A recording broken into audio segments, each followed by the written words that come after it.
Test, test.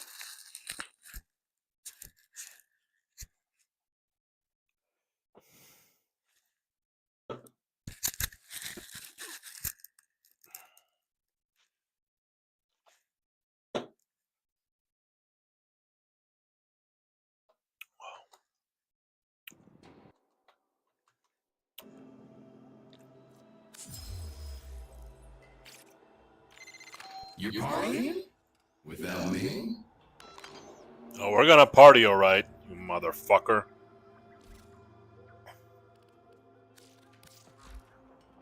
We're gonna party, alright.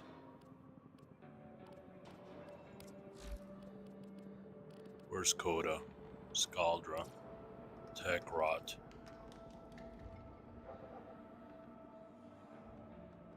Doesn't show me his weaknesses.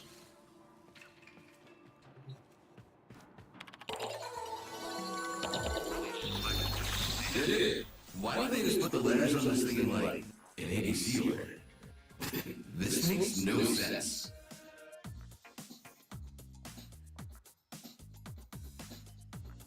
Puncture, gas, fire.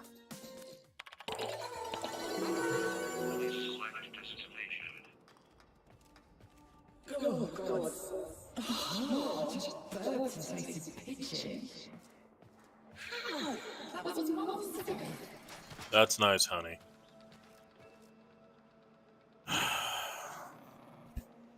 Puncture, gas, fire.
Hmm.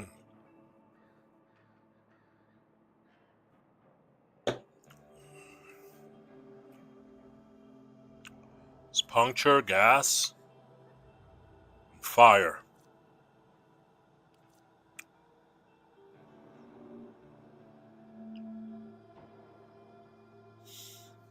So I need something that's gonna do any of those.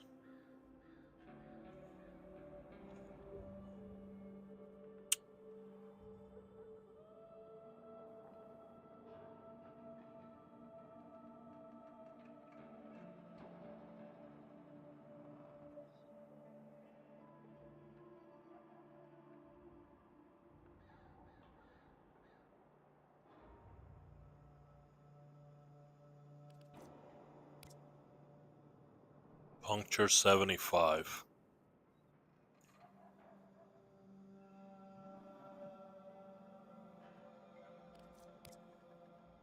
Tortoise toxin.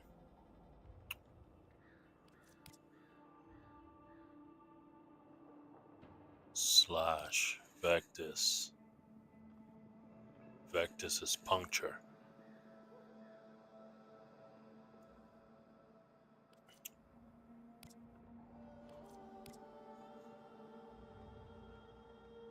This is puncture 25.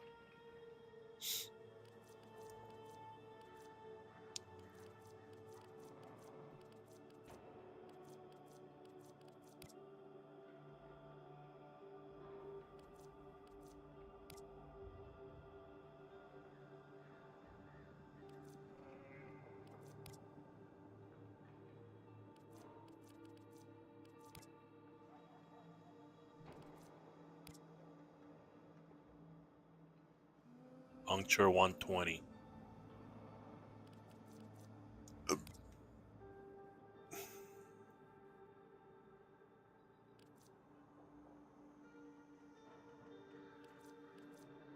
Here with a Paris.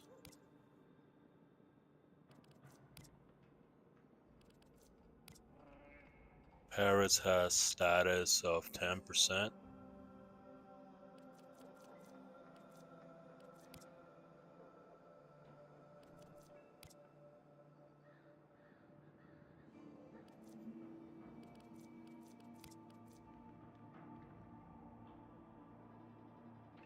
I mean, puncture 24, that's decent. Oh, you know what I can do? I can give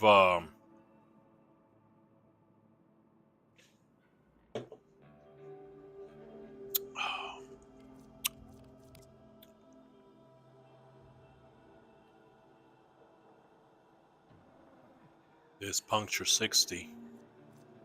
Radio attack is blast.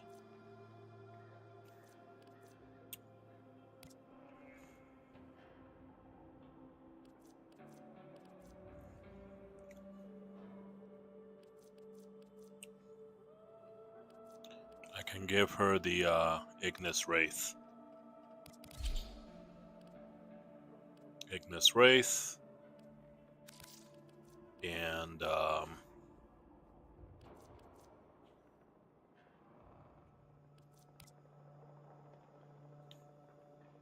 its impact. Good puncture. Bolto, right? Puncture 57. 57. This is more of a slash weapon. Puncture 104. With 10%. This puncture with 2%. 130, 164.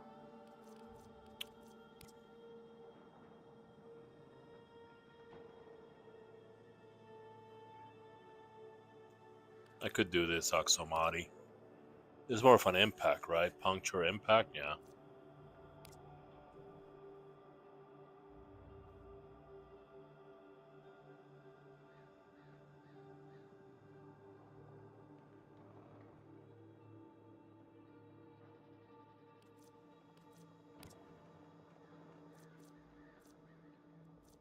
she's not gonna use a charge shot because it's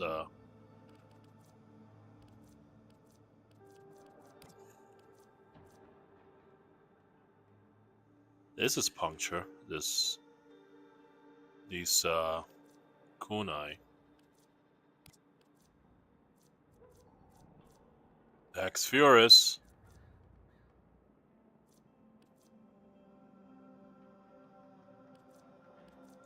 I'm always using Dex Furus, man. More toxin than anything. I'll be right back.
All right.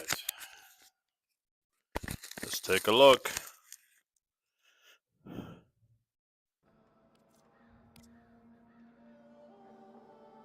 Puncture 34.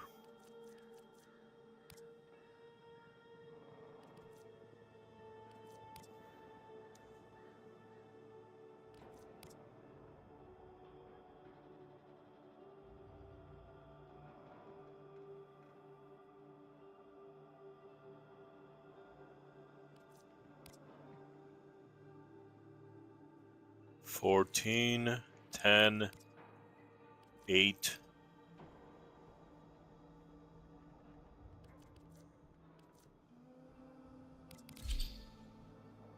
I'll try these.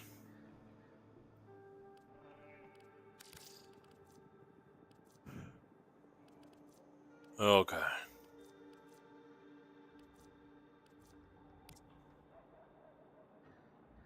Oh no, that's radiation.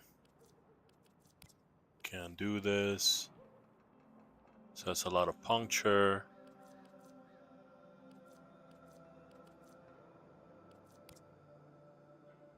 Puncture 75, status 16.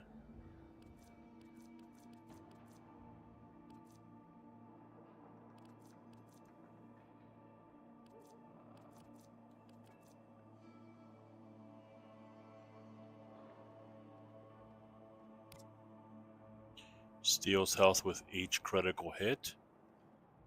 And it's a puncture weapon? Yeah, okay. I guess I'll choose that one.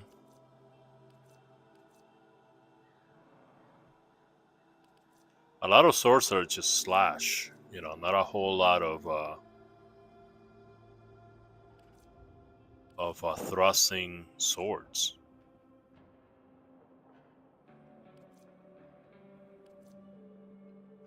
But that's fine.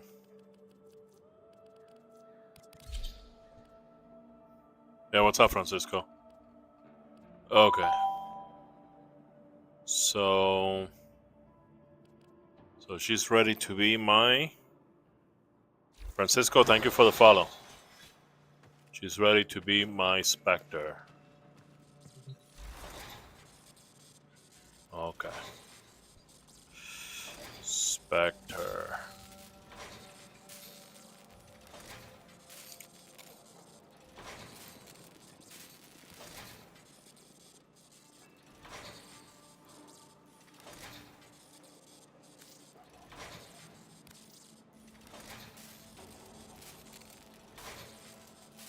Oh, wait, you know what?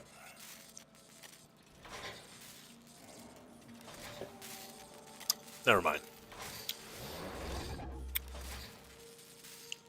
It's gonna take 8 hours? Man. Alright, I'm gonna try to do it without it then.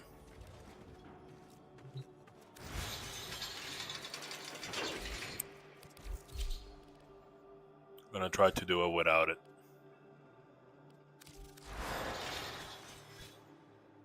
Puncture. See, puncture is 120.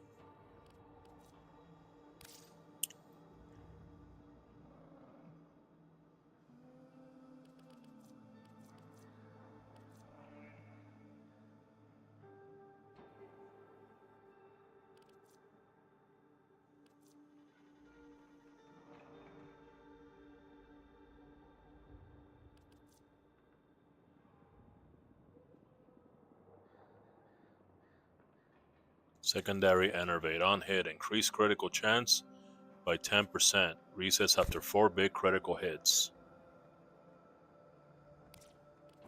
That is such a stupid term. Big critical hit.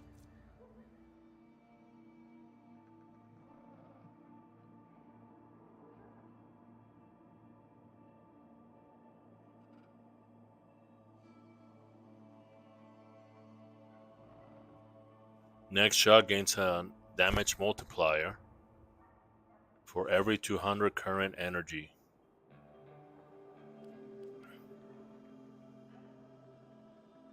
I don't think I'm built for this.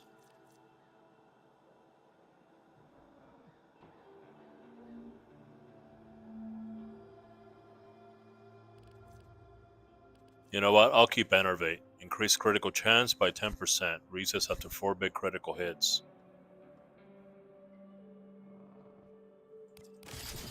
Because these are shotguns. Hey, what's up? What's up, Alex? What's up, Vertically? Vertically Challenge. Alex says, WarFrame is way too long of a wait all the time. I don't mind too much. You know, like right now I put the Spectres and it's like 8 hours. I'm like, okay, fine, I'll just do it tomorrow. Whatever. I got Yareli Prime cooking in the foundry. I guess it has to do with how I was raised. My mom would have like home cooked meals. And I was hungry and I had to wait. You know, we all had to wait. And she would make a lot of things, not exactly from scratch, right? But from raw materials. Like she would actually cook beans instead of buying the canned beans.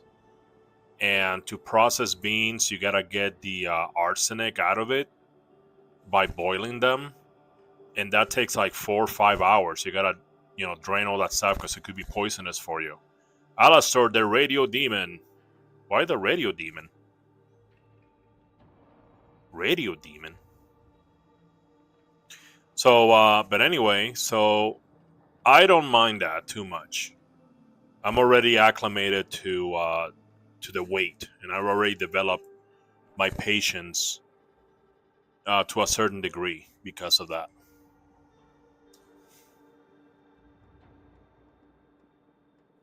All right, so I'm gonna put Enervate and Nataruk, of course. And what I'm gonna do is I have to do this Arcane Ultimatum. What I'm gonna do is when I see the coda, I am going to run towards an Eximus so I can do a finisher so I can get 1200 armor. So that's my plan. I don't know if it's gonna work, but that's the plan.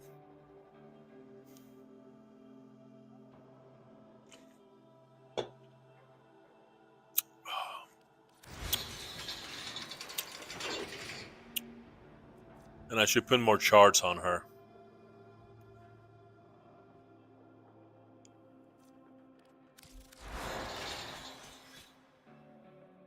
Just don't know what shards. I mean, she has equilibrium. I saw a video with Doringa. Where is he?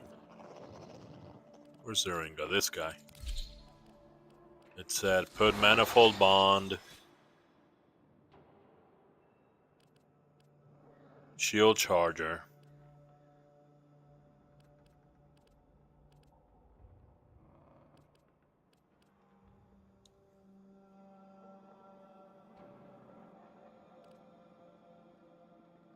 I think the shield charger needs to be full, actually.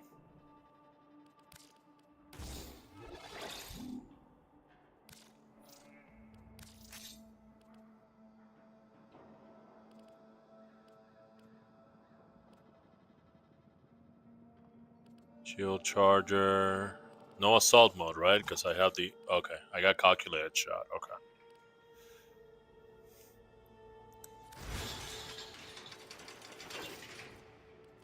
But this calculated shot...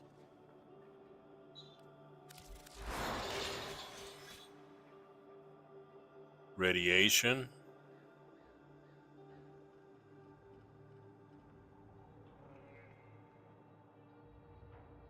Oh, it's because of this.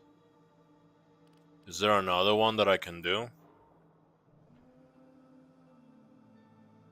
For 7?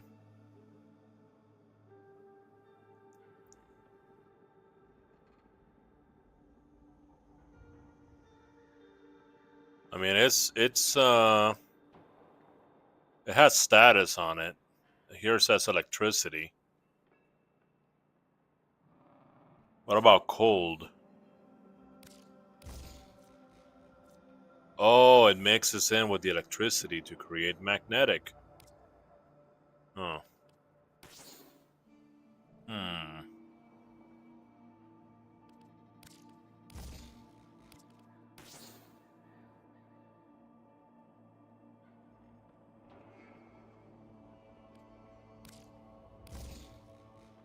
That's corrosive. What's the fire rate? 0.21? That's pretty slow.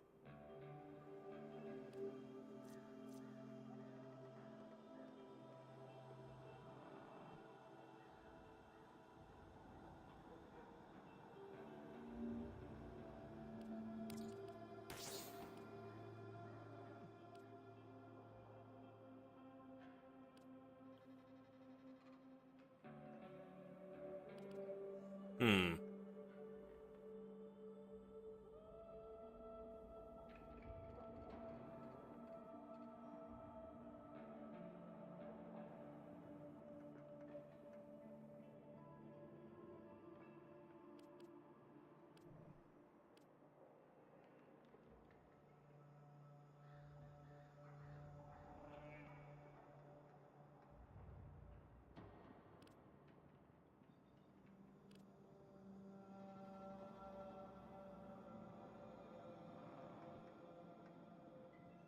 Depleted reload. Okay. I want to do gas.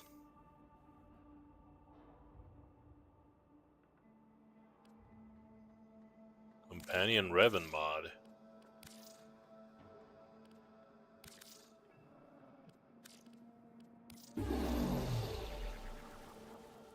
Complete a defense mission without 3 higher enemies. Defense objective. Taking no damage. Just started playing, realizing how much there is, still mostly confused. Alaric, just focus on quests. Okay? Focus on quests. There's a lot of side things, side goals to do. Okay? And I know that developers don't organize their game that way. They just sort of like let you pick whatever door. But talking from experience, just focus on the quests in your codex. And beat every single mission once. Every single mission in navigation, beat it at least one time. By yourself. Okay? So take it off public and put it on solo. Look. Once you go to navigation, you're in navigation, right? You're going to go up here in the upper left. That's your icon right there. It has your name, profile, all that stuff, okay?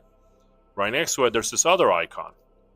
Well, that icon defaults into this globe. This globe icon, that means public. That means that random fills are going to come into your mission, like random sweats are going to come into your mission and ruin everything. That's what that means. Okay? So you're going to put it on solo, and you're going to focus on completing all of the quests in your codex. Not some of the quests, all of the quests, and your missions. The missions in navigation. Every single place here has a bunch of like little places. Okay, those are the missions. Beat them at least once. You want your notes to look like this, right? You don't want your notes to look locked. See how they're black like this and has like little lock icon? You don't want that. Okay? You want them to look like this. Okay? So don't worry about anything else. Don't worry about builds and mods and warframes and prime this and galvanize that, and don't worry about it. Okay? That's for the mid game. You gotta finish the tutorial first. The tutorial of the game is quests. Go to Codex and do all the quests. After that, you can go ahead and put it on public. Because the quests are the tutorial. Okay?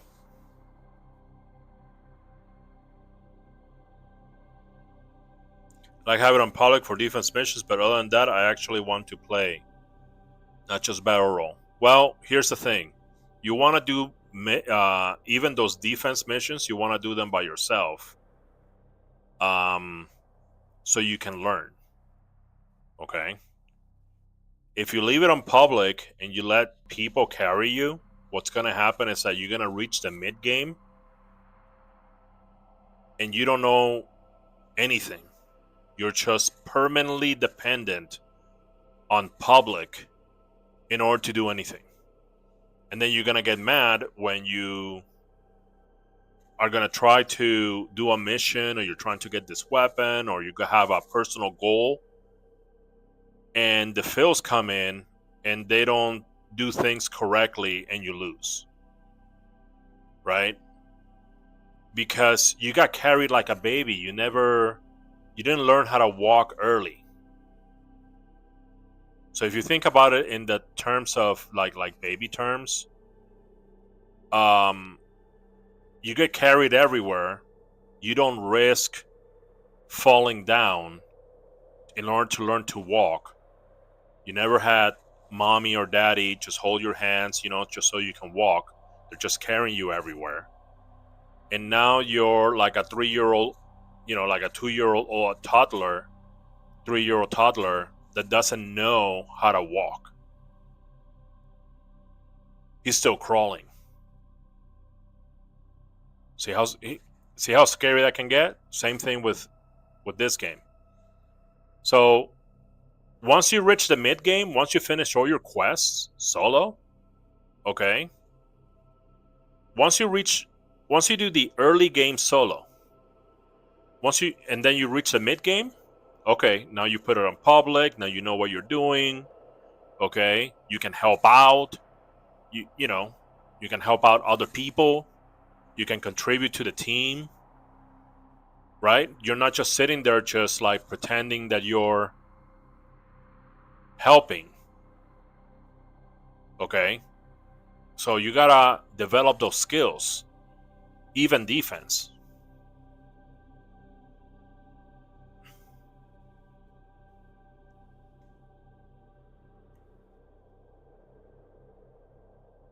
You want to sell Soma Visitis? I don't know what that is. I don't know what a Soma Visitis is. Alaric, thank you for the follow. I appreciate it. Much appreciated, sir. Thank you. Chris Henson, thank you so much for the follow. Appreciate it. All right, let's go ahead and warm up. We're going to warm up with Amber. And we're going to do it by doing the Clem mission. Then we're going to do the sortie. And then we're going to go after this Coda bastard that beat me up yesterday. And I'm just so mad. So let's go ahead and do that. Okay, hold on. What's the focus school? Focus school that I want is Madurai. There you go. All right.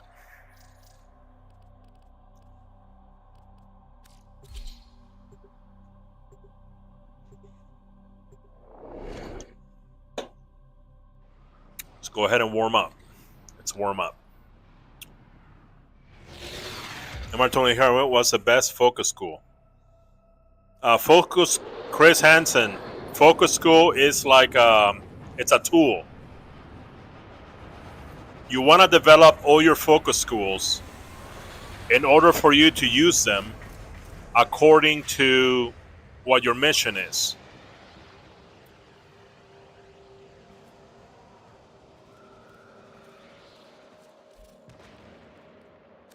Well, listen, I have a little job for you. Interested? So, what do you say? Will you help him out? So, tell us. No, I forgot to mod my Duringa. I gotta go back.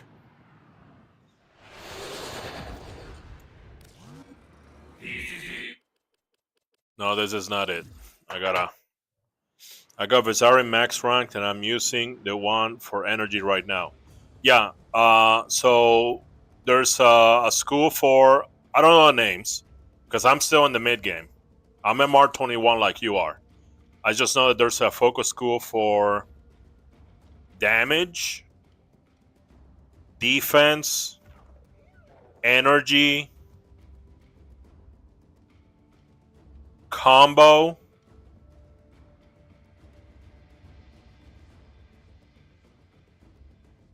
Let's see. Combo and I'll find out right now. Hold on. Oh, I can't change the focus school here. I have to go to the back to the base.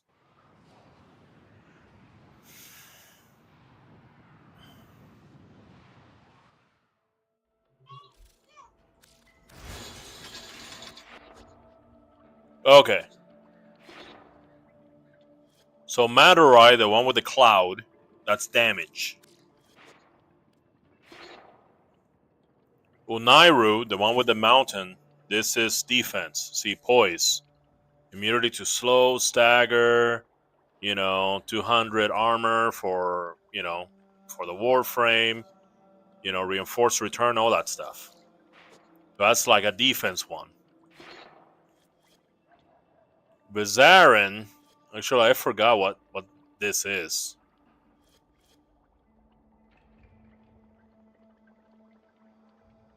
I mean, I guess Bizarin is also like a defense school, but it's different. It's like healing. I guess Inaru, it's more like armor, right? It doesn't heal. It's just defense.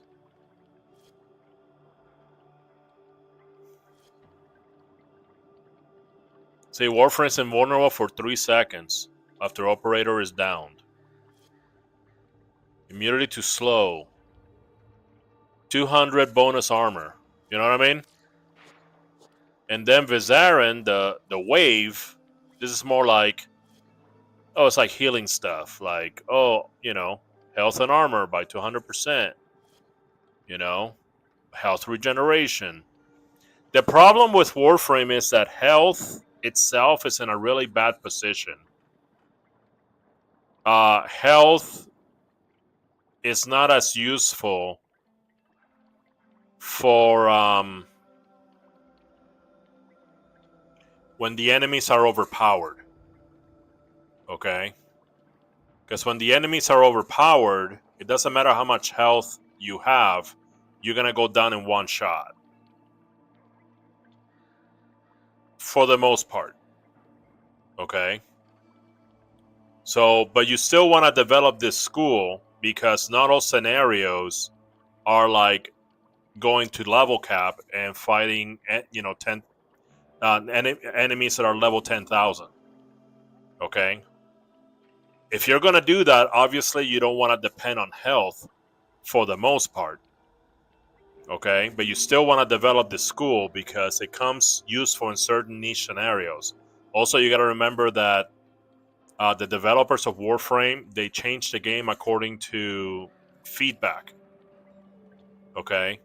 So it could be that health becomes awesome and health regeneration becomes awesome. You don't know. So develop it. This is the other school. These quartz crystals here, these crystals, this is the energy one. This is the one that you're using. Naramon, the tree, this is combo. This is a combo school.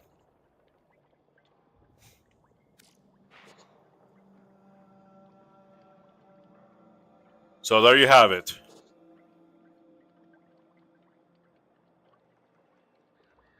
I'm mainly stuck on trying to find something to get stronger because I'm whiz at nearly 400% strength. And my primary is good, but secondary melee are lacking.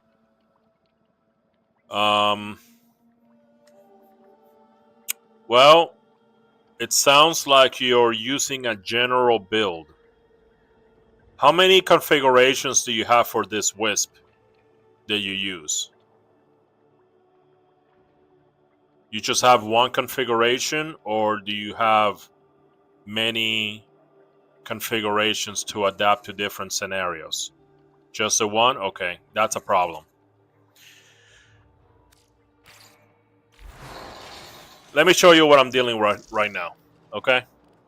Just as an example. What's a .exe? All right, so this bastard is called a coda, okay? And yesterday's stream, he beat the shit out of me, and I'm so salty about it. I've been thinking about it, okay? And here's why you don't want to pick up the habit of having one build to rule them all. You see over here? Weaknesses: puncture, gas, fire. You see that? This game has a combat element system. You have to be able to use it. What's your puncture weapon? What's your gas weapon? What's your fire weapon? See what I'm saying? Also, there's different factions. So, if you come here,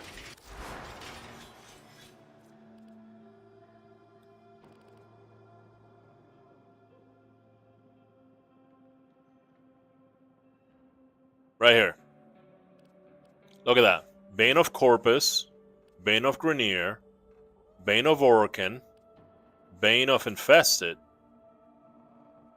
There's faction anti-faction mods. And anti-faction mods, if you notice, let's go take a look at Bane of Corpus. Or actually Bane of Infested. It says times 1.05 damage to infested. It doesn't say percentage. See, like, for example, blade rounds. On kill, 20% critical damage when aiming for 2 seconds. Right? Or health fire over here, 10% heat damage. Okay. Why does it say it that way? It's because if a mod is going to multiply the damage, it's going to do it at the end. Because you got to remember, you have all these that are adding bonuses. Now, according to math, right, you can't just add everything at the same time. It's a sequence. Right? You got to add 1 plus 5 plus 20 plus, right? It's a sequence, right? So that mod waits until everything gets buffed, and then the end result is going to multiply it against that faction. That's incredibly powerful.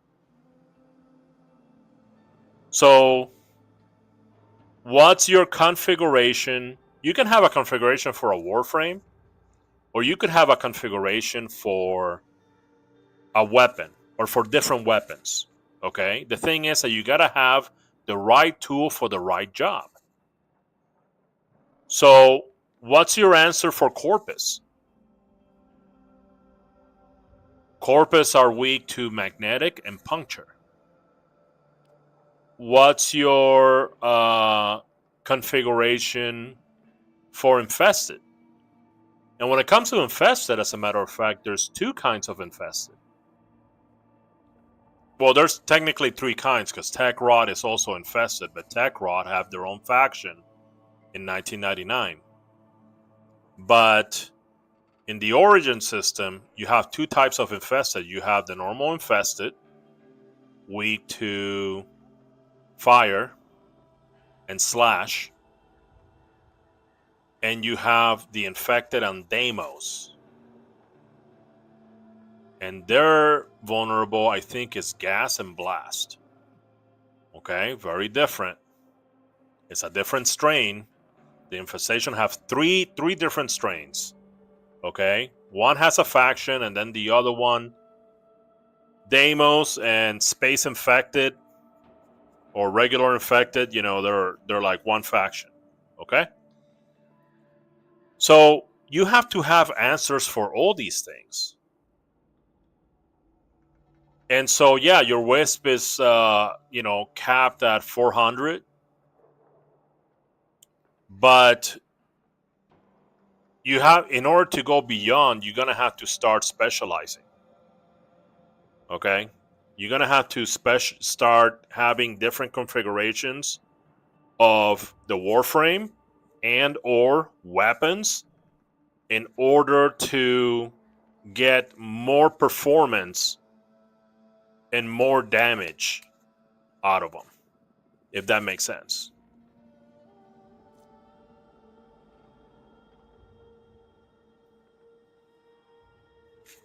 Gloom is subsumability. Yes, Gloom is a subsumability, correct. Pretty solid Naturalic build, but I don't like Firestorm there. The AoE increase is not that big. Okay, maybe I'll focus on more damage then, Andy. Thanks for catching that. Let's see, Firestorm. Let's see what I can do. Let's go with a 10.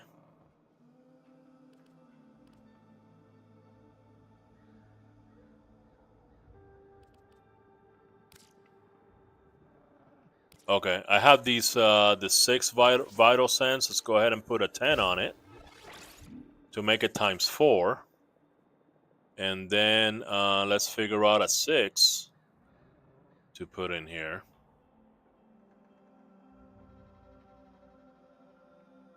You know what I should do? I should try to do gas. If I have fire. You know what I mean?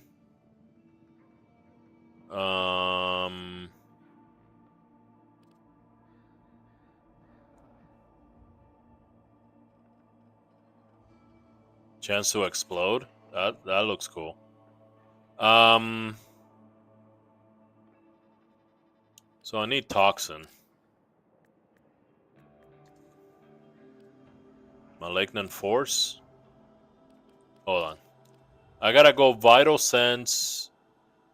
Or I can do speed trigger. Hold on. I'm gonna go speed trigger 8. Speed trigger 7. Speed trigger 8. And then I'm gonna go with toxin. And then I got my gas.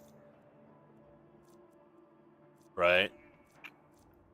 And gas is important because Dakota is vulnerable to puncture and fire and gas. So this gives me puncture and gives me gas. Galvanized chamber instead of split chamber. Oh, it's because I don't like the kill requirement. See, like these galvanized things, it's like, well, I'm not this one. This one is on headshot.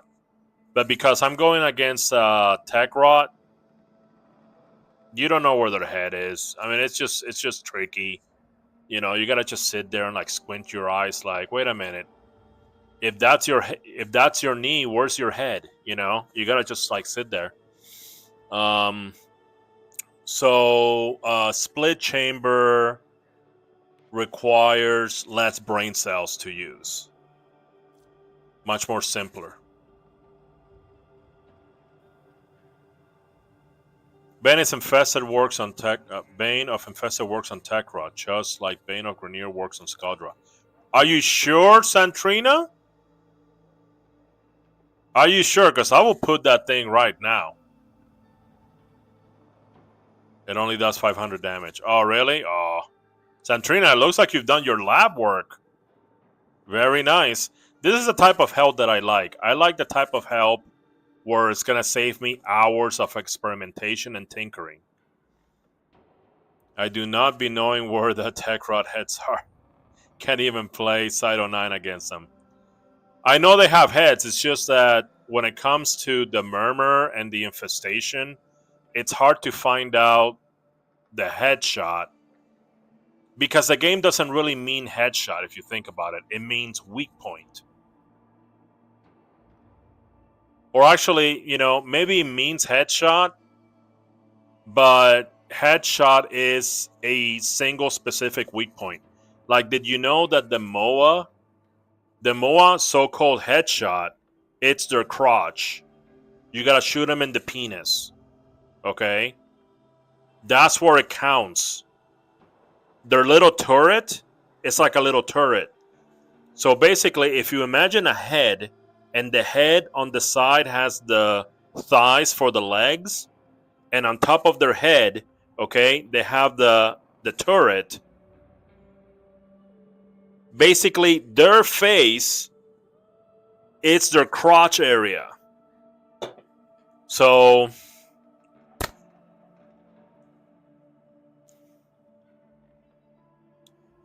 the guys with the two arms, yes, the guys with the two arms are free, and also the mechanical horses. But everything else I struggle with. You know, I struggle with the hand. I struggle with the triangle, the floating triangle. I struggle with the mini robots, like the mini necromechs. I think the headshot is the antenna on top of it.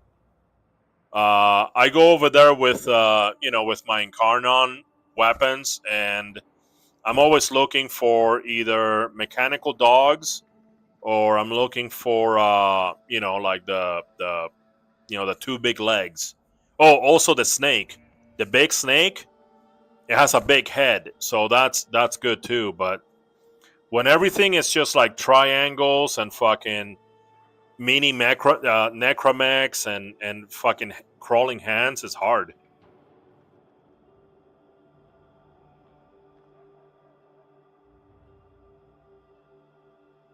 The double legs has a huge weak point in between. Yes, that's what I used to charge my Incarnon. Yeah. Okay, I am gonna try. Actually, you know what? I'm gonna go to the Samaris.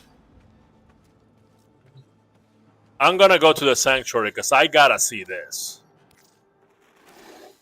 The multitude of creatures you have immortalized would cry out in thanks. I gotta see this. You mean the hands? The weak point of the hands is the fingers. But it's hard to hit them because it's always moving. You know?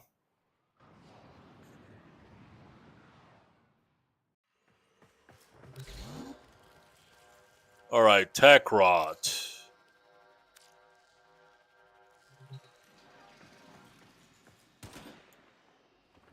Hold on a second. I gotta shut down this Daringa for now. Hold on. Okay. And I have to increase my shots. Okay.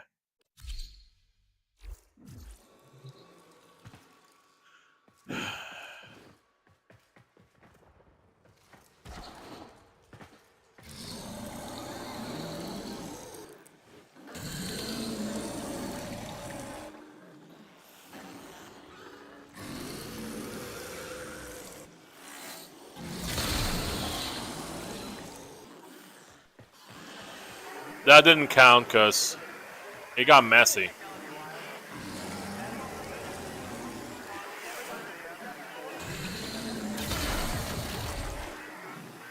$30,000?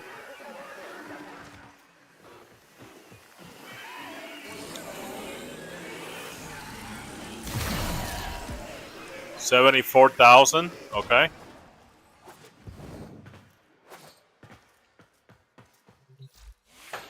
So I'm gonna go to that same guy in the corner. I'm gonna shoot him in the foot. Because I don't want like other weird variables getting in the way.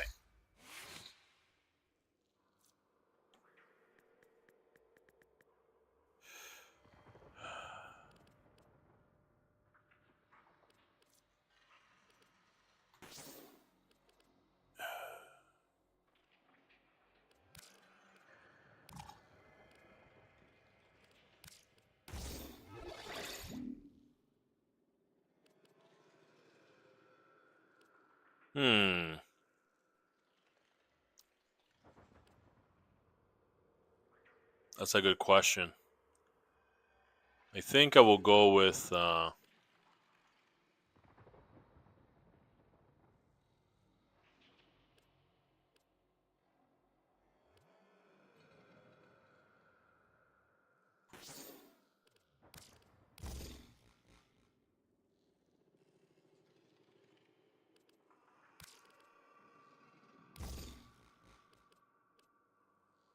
yeah, I think I'll do that. Because I'm not using the status that much. And let's see.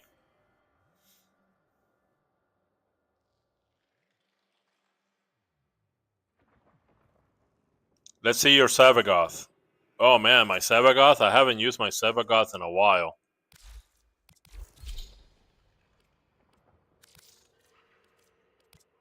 My Savagoth. I haven't even worked on it. So don't judge me. I haven't worked on it, okay? It's not ready to go. It's not, it's not mission, it's not field worthy, okay?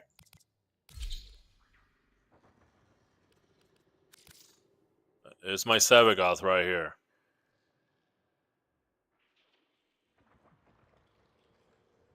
Don't judge me. But like Savagoth, I feel like he's useless. I mean, he's useful because he's like 2 Warframes.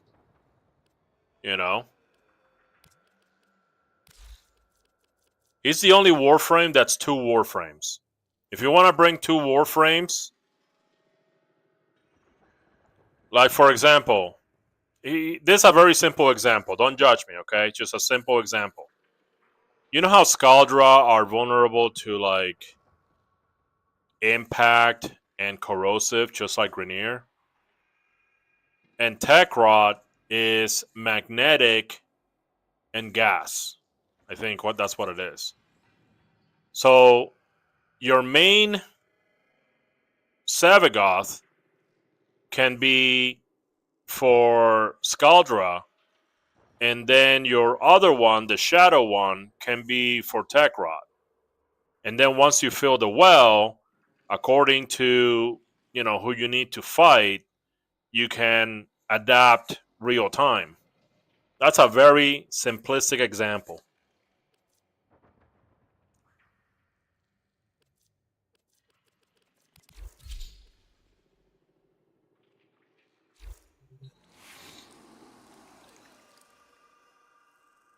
Oh, do you see the death short today, Santrina? Caliban's getting a augment. It's coming in soon. I'm getting Severgoth Prime tomorrow. Getting augment months for him. Nice, very nice. All right, so it was 37,000 to that guy's toe. Let's go ahead and shoot him in the toe again. Oh, he's dead. Let's look for the other guy back here. Okay.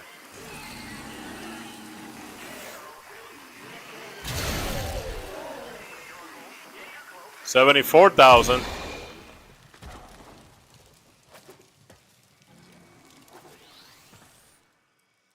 $74,000. So that's good.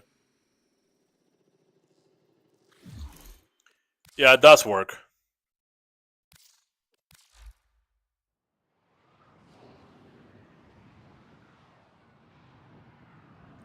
I don't even know what the augment is. They didn't say. But, when it comes to the dev stream, they're always like teasing people, So, who knows what they're going to do with it.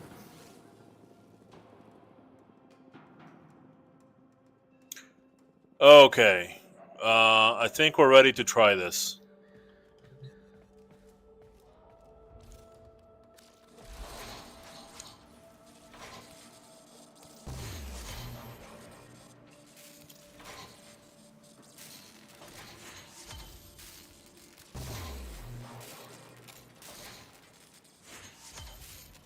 No, I didn't want to pay for it.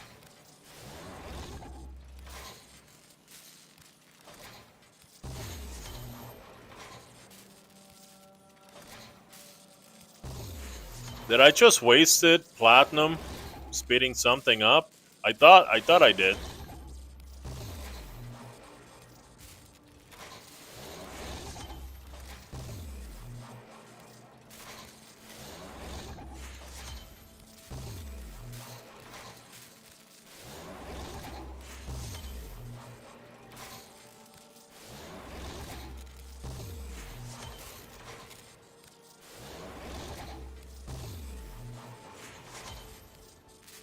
Okay, let's go.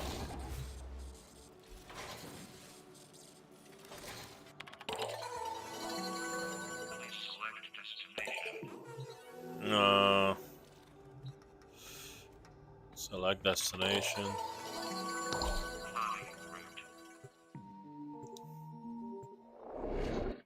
Yeah, I didn't mean to do that.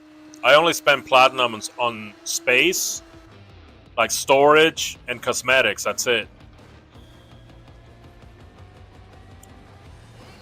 They said a previous dev stream, it makes a dash.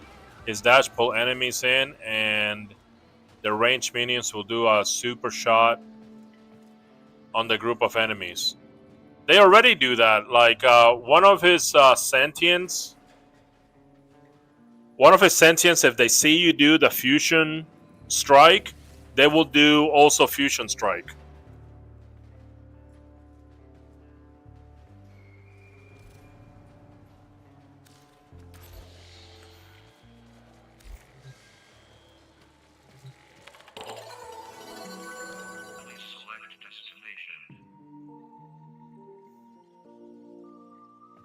Wait, hold on. What are the challenges?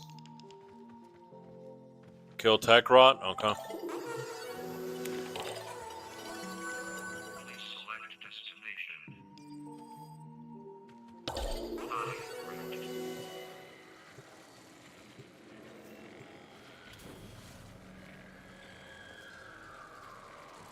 They have a special attack with a dash? Oh, okay.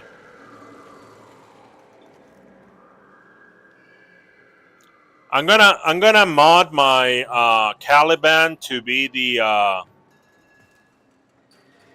my build for the Granum Void, because I'm thinking that if I go to the Granum Void, I summon all the guys. They can help me, kill the Spectres faster. So it's gonna be like Caliban. It's gonna be ability duration. It's gonna have the Xorus, But that's what I thought. He would be like, really, really useful.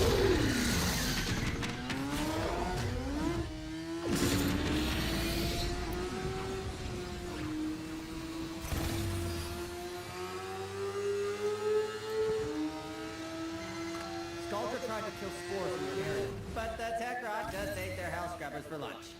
Let's see if we can make the tech rod give them back with a little code I've named Puke.Spew.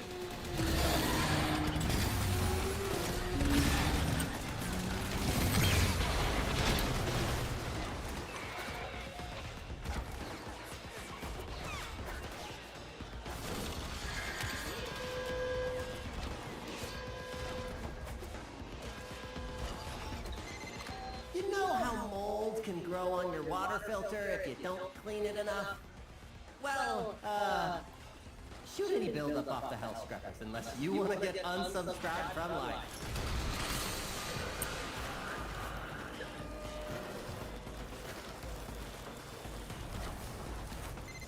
Knock the pus sacks off that scrubber before they sprout a head. It's really far away, man. Hold on. Motherfucker.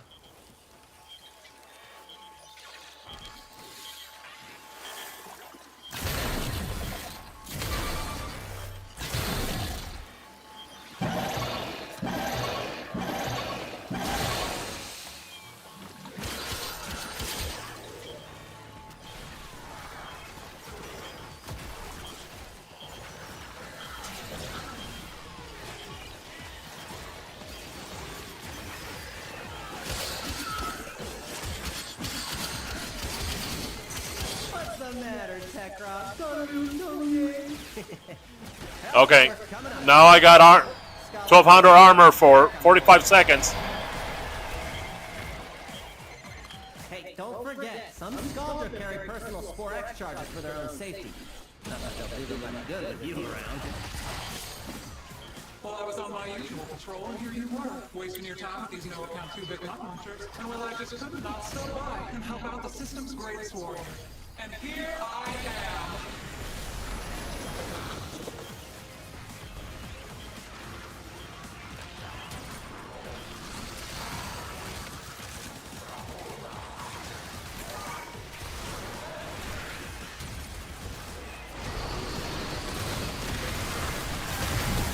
Got a minute to get a health scrubber working.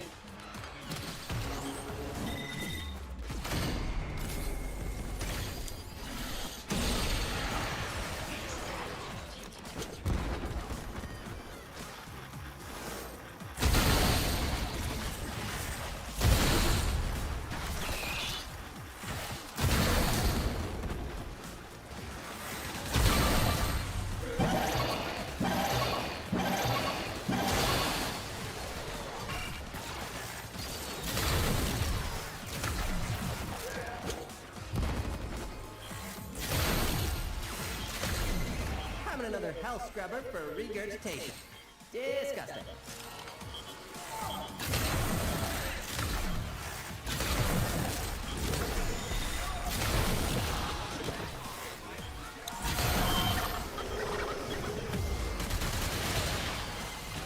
Spore count is approaching terminally unfun levels. Activate another health scrubber. Fucking hell.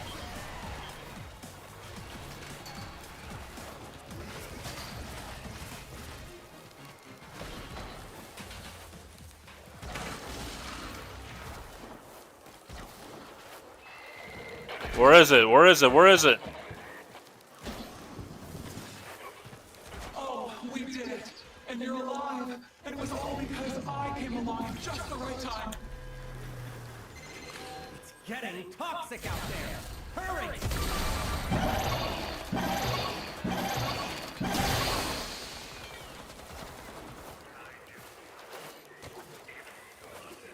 Move up! Fucking hell.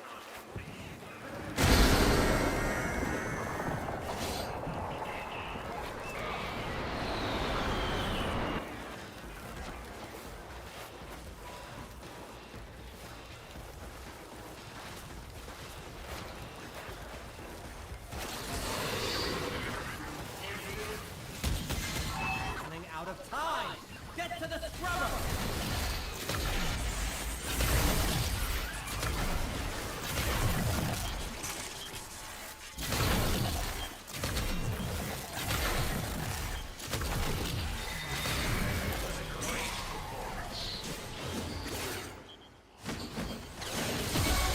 While Scaldra is distracted, I'm taking the opportunity to make some new acquisitions. Where's the next one? Like this. Don't worry, I'll share. Extraction's open. But it wouldn't be very much fun if you left now. Yeah, we're leaving now. Directly to extraction. Do not pass go. Do not collect $200.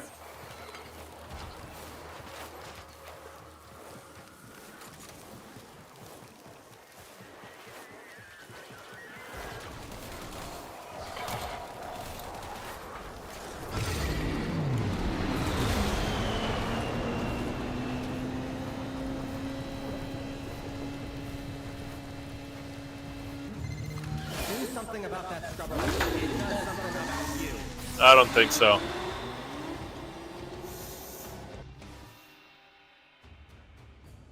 Am I close to vanquishing Dakota? I don't know. I hope so. Am I finished my temporal Archimedia? Yeah. I'm not doing temporal Archimedes right now because I feel that my equipment is not up to par.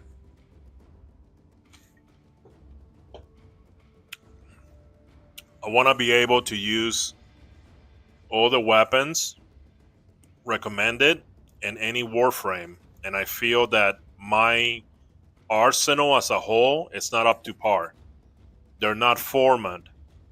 They're not, they don't have reactors and catalysts, and a lot of my warframes don't have shards, so I feel that right now I'm in a phase where I need to get those things, okay, for my weapons.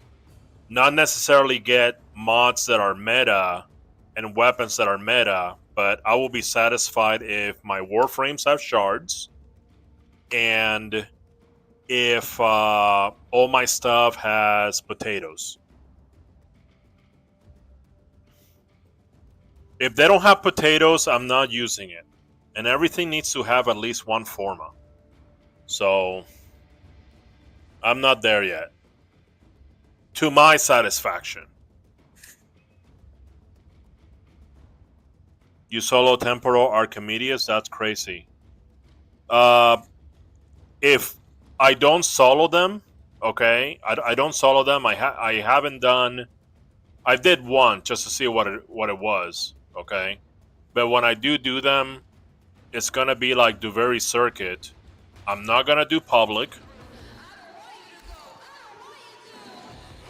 I'm just gonna do it with homies. Sometimes homies come in here into the chat, okay, and they want to play. They're trying to find people to play with, and that's something that I would do. Okay, and like I've done Duviri Circuit that way, but Duviri Circuit is one of the things that I won't do with pubs. And as a matter of fact, any circuit, not even normal circuit, just because pubs are toxic. They're toxic, and I'm just tired. Are you building forma every day? No. That's probably something I should be doing. I do everything pubs. I just mute everyone. Well, the thing is, it's not only that. It's just their behavior. Like I was doing Netrocells, and one of the guys refused to come over with his key. So I found out that I use Banshee for Netrocells, and I'm pretty confident. I haven't tried this, but I'm pretty confident that I could solo a Netrocell now. But I started grabbing all 4 keys with my Banshee, because I modded her for the damage incoming. It had like adaptation and arcane barrier and all those things. Okay. So I started grabbing all those 4 keys so I wouldn't have that problem. But they're still pubs. They're still killing enemies outside the circle. They're still doing a bunch of dumb shit. And there's also the random sweat that follows you. They follow you, and then if let's say you're beating up on an Eximus, okay, they come in and they kill it before you do. And you're like, okay, well, thank you. I'm going to move to another Eximus so I can, get a Mercy and maybe activate, Arcane Ultimatum. Maybe I want to, maybe it's just cool. Maybe I just want to beat him up. And here comes the sweat. Boom. And it's just trolling. And then if you're not killing anybody, you're like this, okay? And they're just sitting there. They're waiting for you to like kill something so they can steal it. It's just toxic trolling, So, no, thank you. I've had more fun, okay, playing solos, getting out of public, or playing with homies. Like sometimes I play with Trax, 1971, right there in the chat, okay. And sometimes like other homies that come in and I play with them, and I've had way more fun. I only do pubs when I'm leeching loot, and that's it. I can solo anything on Caliban. Nice. I just reinstalled the game. What's a frame I should try to get? Carson, what you should try to get is the quests. Don't worry about frames, trying to get frames or this and that. Just focus, got a codex, and do all the quests there. Okay, if you're getting back into the game, just focus on that. Yeah, you need to. I need to do daily formas. Yeah, I hate it when you're Not in red circle. Yeah, I know. Let's do that let's do that forma thing. Trax always gives me good advice. I don't always follow it, but it's pretty good advice still.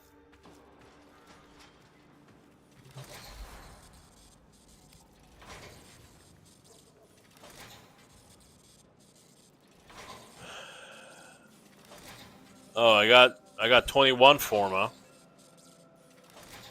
And I don't have any forma blueprints.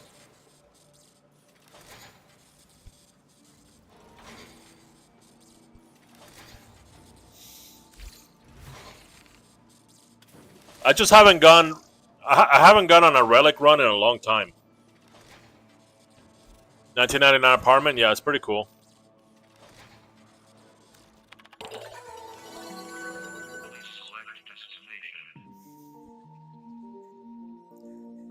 Oh, also another thing that I hate is for them to like skip cinematics. Like, I don't want to do Archon hunts with pubs anymore. Okay? I like to see when the Archon's attacking you. It's like, you're like, nah, get off of me. I like that. Sorry, I'm lame. I like it. I like to see it. Invite. You want to pop some relics so I can have some forma? Why don't they just put the letters on this thing in like an ABC order? This makes...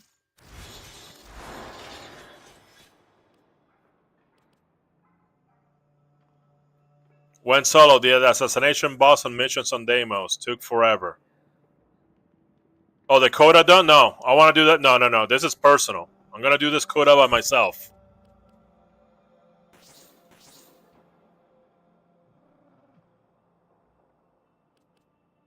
Oh, wait a minute.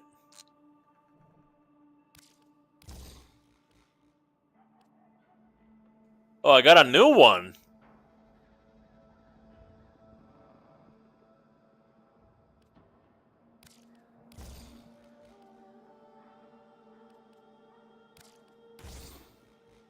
I got a new one, guys.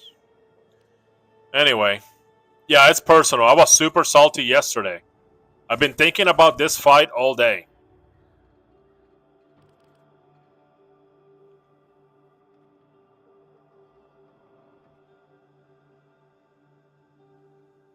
Now, if you want to crack some relics to get forma, yeah, sure. Let's do it. Or if you want to do Duviri Circuit.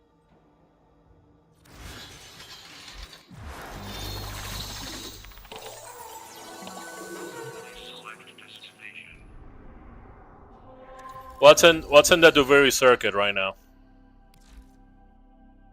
Oh, I already chose? Who is this? What is this? Oh, Korra. Korra's the cat lady. Okay. And then what's in Steelpath?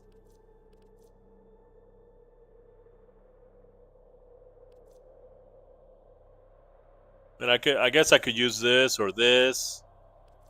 Or the kunai. Actually, it would be the kunai that I would choose first. Kunai and maybe, I don't know, Bratton? I don't know. Paris is strong? Oh, okay. Yeah, if we end up doing this, I will go kunai first. Because those auto headshots from it, I could use that for Rivens, if you think about it. You know how it says, oh, you gotta use headshots for this and that? I could use an auto headshot, something that was gonna make the headshots easier for when I do start doing Riven challenges. And yeah, sure, Paris, yeah. I mean, some people say that it's just, the Incarnate just turns the Paris into a Nataruk. And I'm like, well, I already have a Nataruk.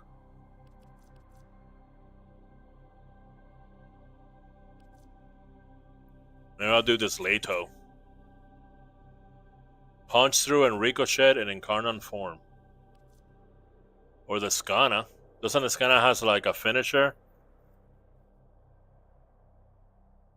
Stun nearby enemies. I mean, I can already do that with the Parazon. but I don't know. Million Cardinals I hate. Kunai and parents are good. Oh yeah? So yeah, so I'm available to do that if you want. Right now,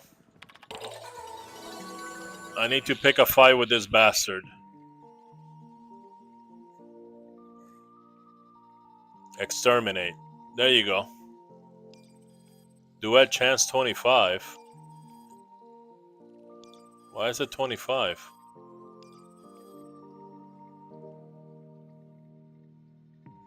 Let's do this exterminate. You'll finish Coda first. I'm farming old frames that are vaulted. Oh, okay. Yeah, no problem, man.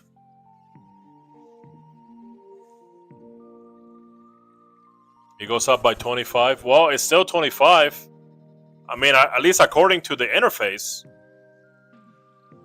I know that this game, you can't trust the information in the game too much because sometimes it contradicts or it doesn't show you. Like, you know what I discovered? I didn't discover, but there's a viewer that I have. Her name is Lackey. She's also a content creator on TikTok. She showed me a video where she proved that if you're using Titania and you do Spellbind, it makes Titania go faster when it goes into like the Razor, whatever the fly mode. Okay. This is without augments. It's a on-mention mechanic. You cast Spellbind first, and then you go into Razor Wing, and your speed goes up by about 20-25%, and your fire rate too. Nowhere in the game mentions that. Spellbind also stops self-stagger. See, there you go. There's another fucking thing that is not mentioned. Except some Spellbind on so many frames. Oh yeah? Nice.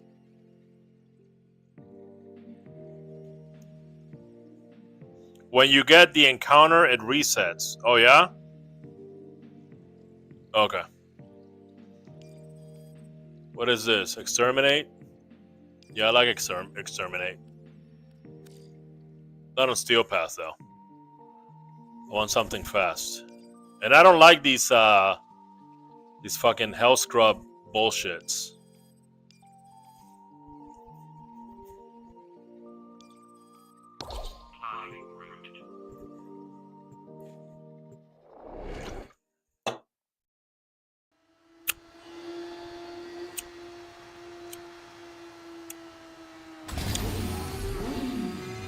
Schooled your purge squad and thought to sweep the block. Got smoked. So we're cleaning up that whole damn mess. Make things right. See.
$1,200 armor right there.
solid move. Abandon supply cache. Now listen up. If you get close, it'll clock you and start a countdown. Bust into the cache before it's smoked. See?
Oh, I didn't modify my Daringa. No. Supply cache flipped into self-destruct. Get worksy, fewer Fervon charges your pocket. But know this, open that thing and the tech rock will get riled up crazy.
signal's down to 50%.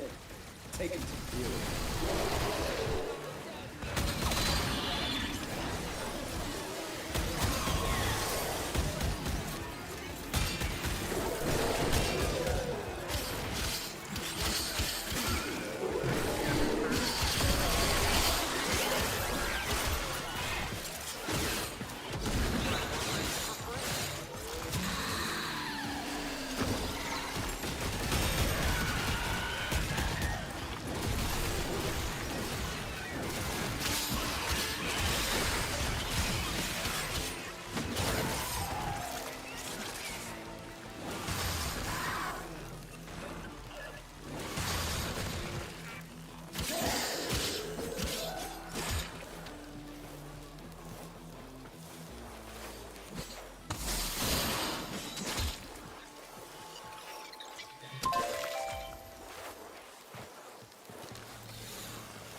Controller player. Yep, Nintendo Switch Pro Controller on PC.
reinstalling WF after a while. Maybe we could play together.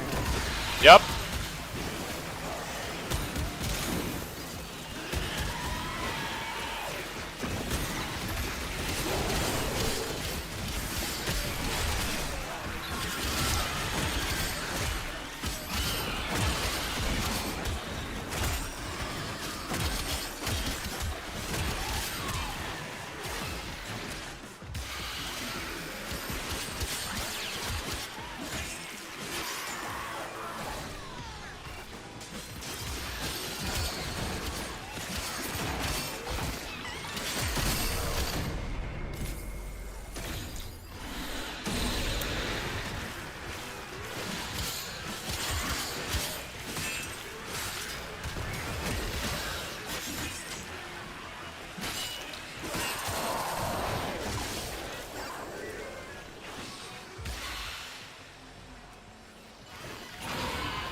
It's not blocking. Oh, that's why.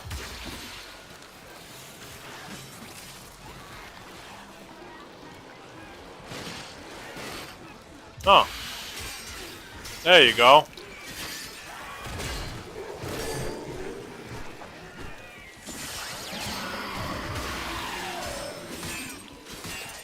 There you go. There you go.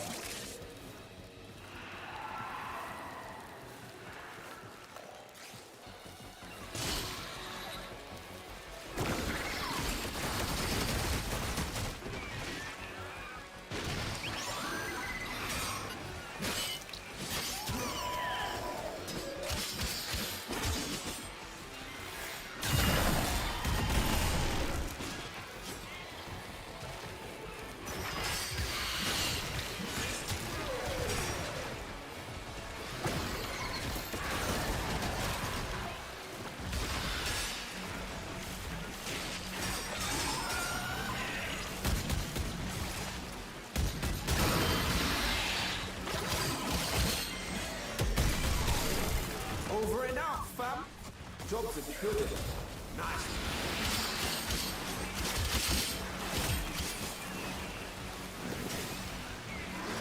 So when they have overguard, they're not open to finishers, huh? That's stupid.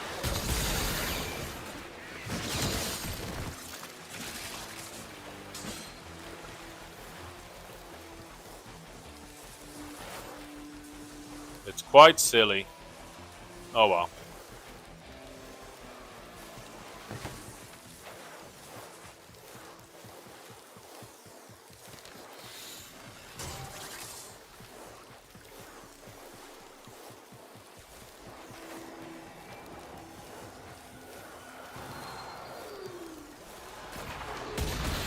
It is what it is.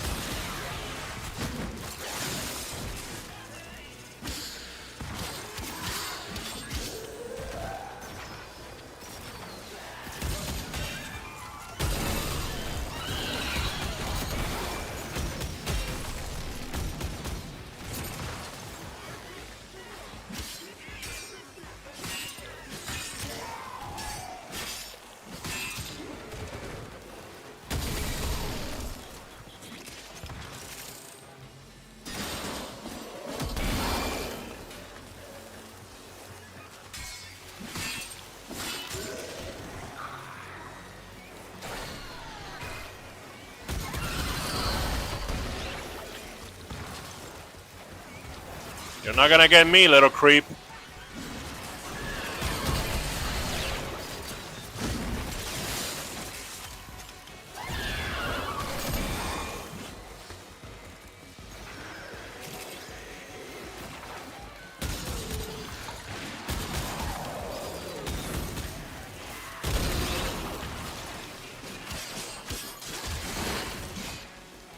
Hey, this coda's not gonna show up, huh?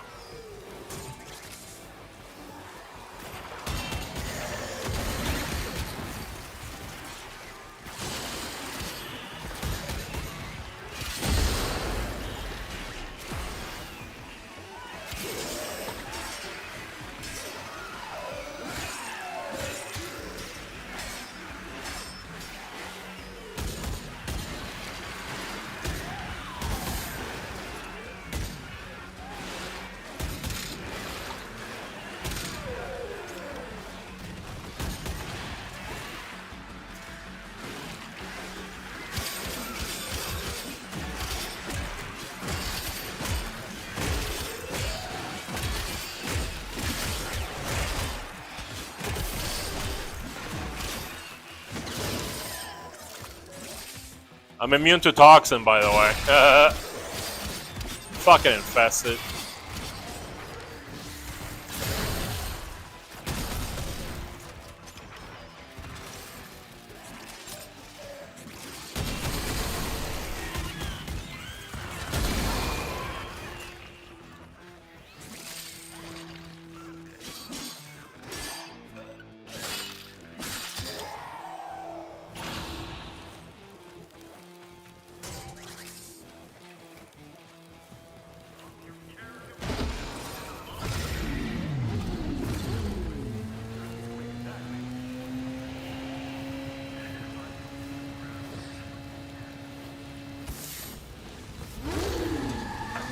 Alright, chat break. Yeah, the coda never appeared. I tried to say a little bit extra, but it looks like it's in within the next few minutes, huh? Block of cheese. Focus on the quest. Reinstall WarFrame. Finish all the quests in the codex so you can catch up, because a lot has changed. Okay, let's see. Harris is strong. Okay, that's when we're talking about the Incarnons.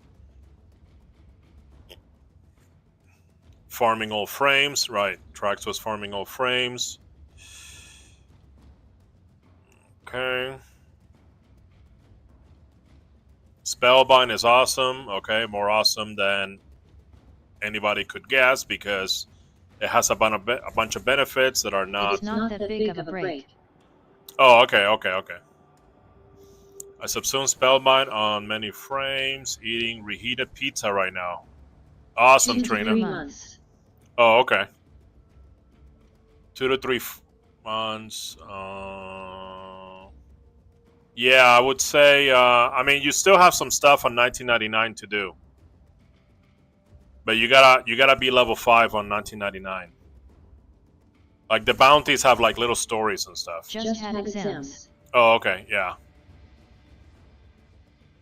By the way, Saturn's immunity is truly one of the best ways to make a frame tankier. Yeah. So much of the damage we take comes from statuses. That's what I've been told.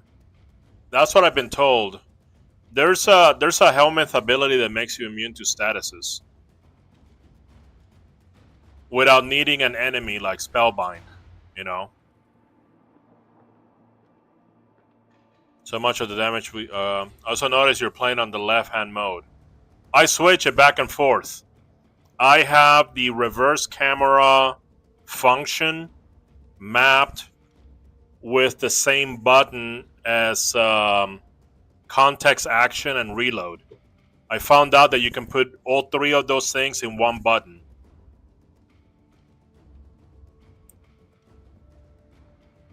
I use that feature because you know, I do a lot of things in the game just because they look better. Like, have you noticed that I run and then I switch to the secondary weapon when I run? It's because it looks better. You know, the WarFrame's doing this. When you have like a melee weapon, you're like this. You're running like this, or you're running like this. You're like running like this. When you have a rifle weapon, you're running like this. Doesn't look as good. You switch it to your secondary weapon, you're hauling ass. And as a matter of fact, it actually goes faster if you have your secondary weapon and you're running like this. Now, it doesn't work with you know, all the weapons. Like melee weapons, if you have fists, you're gonna be doing this too, you know. But if you have like swords and staves and hammers and shit, it's gonna be slower.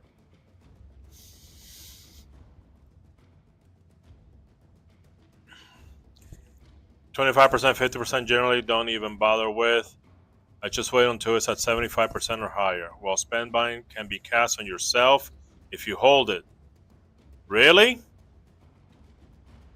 Yeah, but it has a duration, right? The helmet's ability doesn't have a duration. But you can only do it 10 times.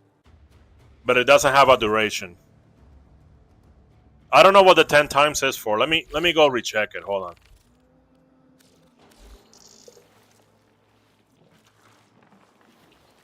So it was infested. Hideous resistance. Drain is 50. Number of uses 10. So I assume it goes away after you get resurrected, right? I don't even know when it goes away. I don't even know.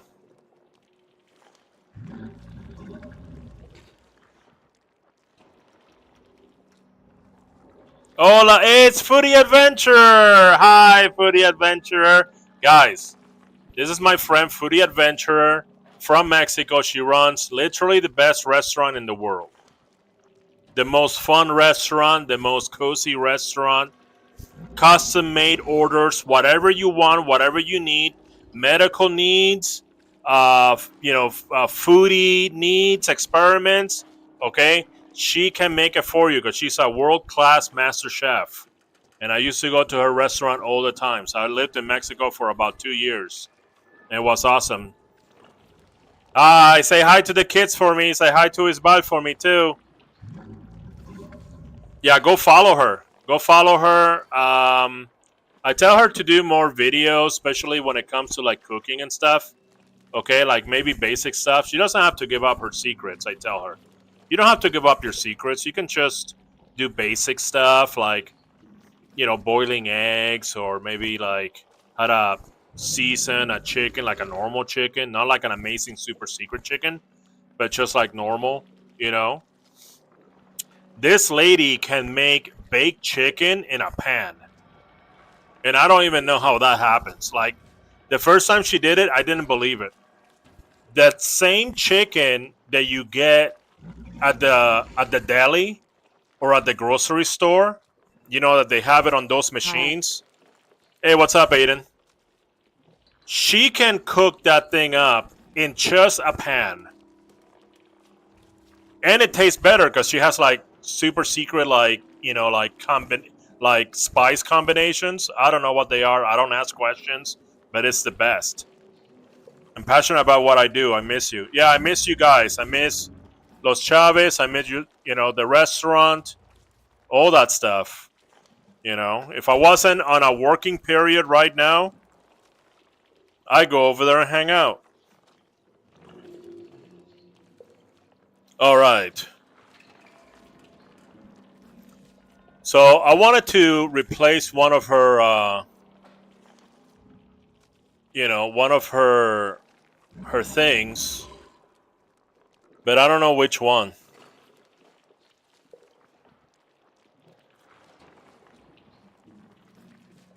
Probably this hideous resistance.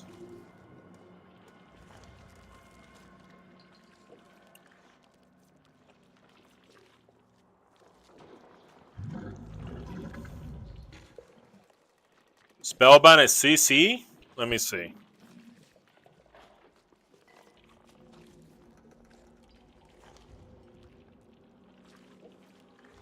Oh, but see, you gotta be within a range. Oh, I'm sorry, you can cast it on yourself, you said.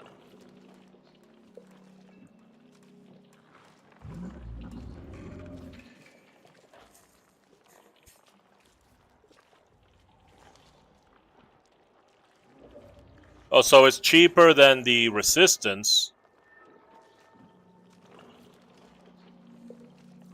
Hey, I have a question. Can you help me get Nova? Did you finish all your quests, Aiden?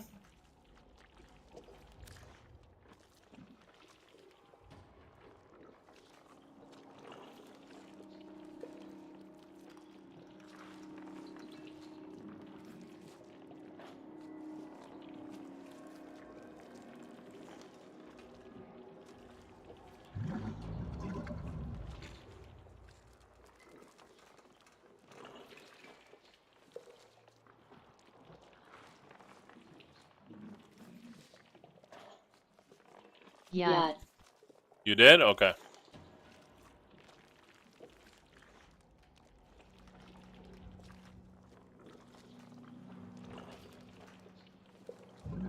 Firewalk.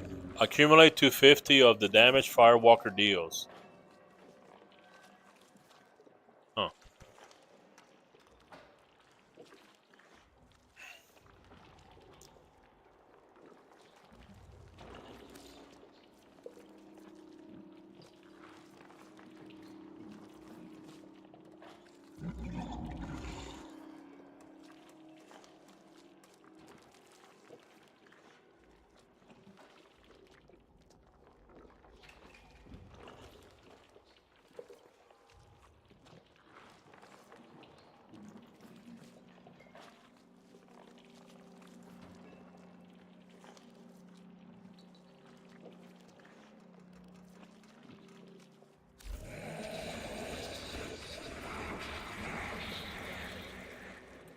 You know what I didn't do? I didn't work on my Daringa. I had 0 companions. And I wanted to work on this. Where is it? Have you seen a balloon? There you go. Daringa, the death balloon. Okay. Manifold shield charger. Companion preset mounts apply status effects on companion weapons. Okay. And last time I was trying to upgrade the sniper rifle.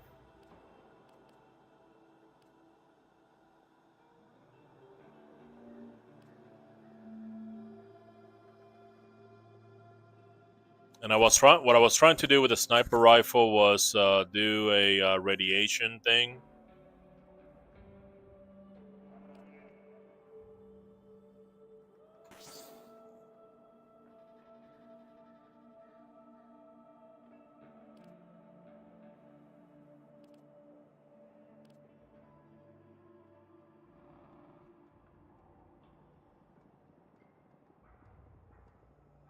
So radiation will go electricity and fire, I believe. That's magnetic. Fire. Oh, wait a minute. No, because I wanted to do...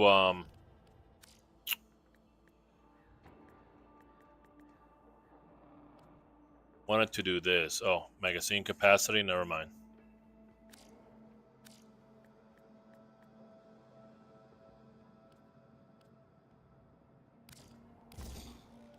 That's what I wanted to do. I wanted to turn into a status weapon.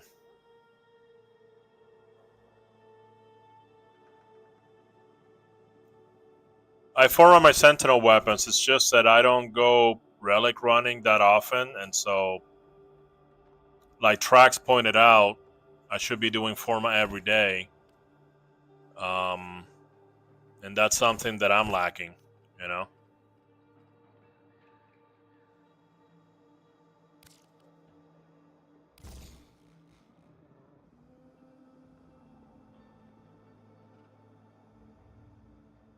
Magnetic and radiation. Yeah, but it's not... I need to do more, like a status thing.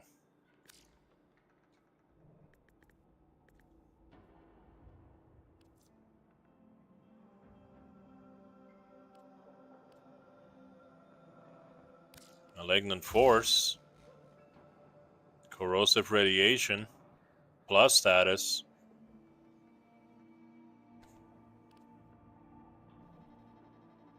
Status chance.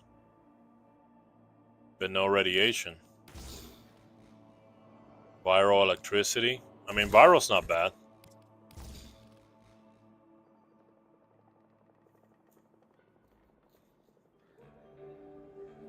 Because if he hits an enemy with viral, then I hit it. It's going to be like 350, you know? Never formerly my sentinels, only my dogs. Dogs are so strong now. Yeah. Yeah, I got my first cat too the other day. And I didn't buy it. I actually went to Deimos and I grinded it out. And it was terrible. I had to do 20 scans. And the scans have a 20% chance of dropping. It was terrible.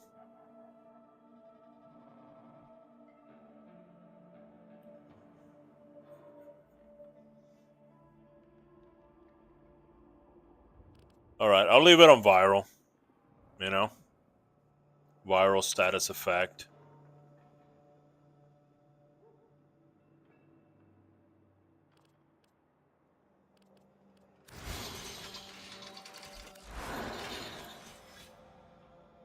Should do blast on snipers? I don't think so. Why? I mean, I think you're more experienced in lab work than I am, so I have to put a little bit of brakes on doubting you. But my whole understanding is that blast is for fast weapons, so you can get to the 10 stack as fast as possible, or maybe shotguns. You can get to the to the status to the 10th blast really fast with shotguns. But the trick is to get to the 10th, you know.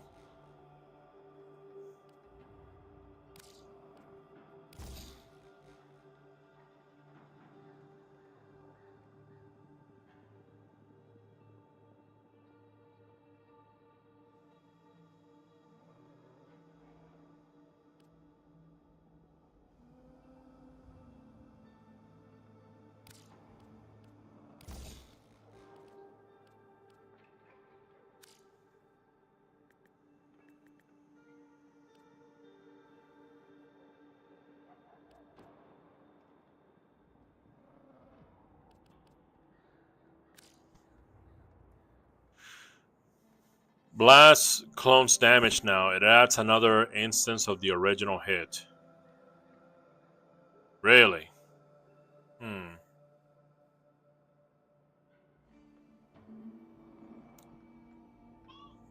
So when the status of blast happens once, hold on.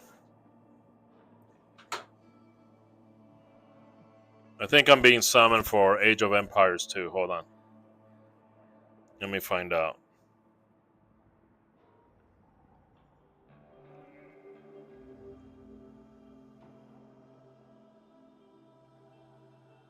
No, never mind. So so when the status happens, you're saying that it repeats the damage.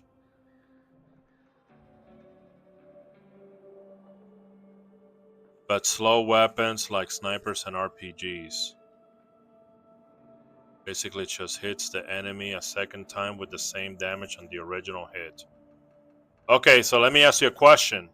Does it still have a 10 status effect?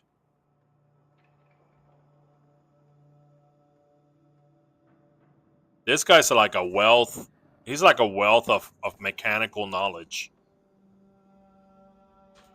I am so fortunate that he just came into my chat, man. Because he's just saving me like tons of like hundreds of hours of tinkering.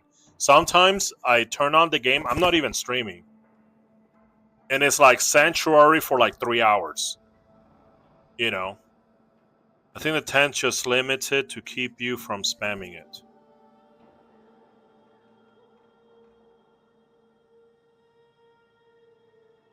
So you're saying that the 10th blast is going to be at a reduced rate. Is that what you're saying?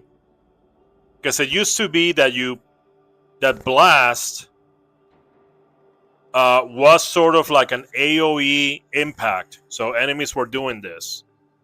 And then once you get to the 10th blast status, there was an explosion.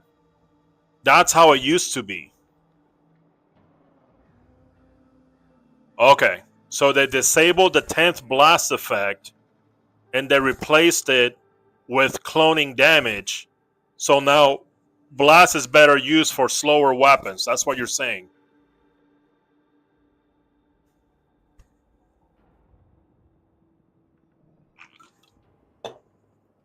Okay.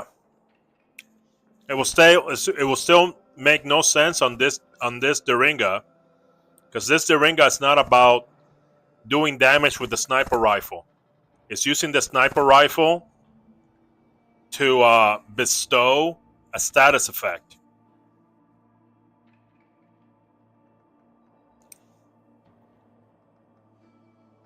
And the reason that I have it that way is because it's not that strong.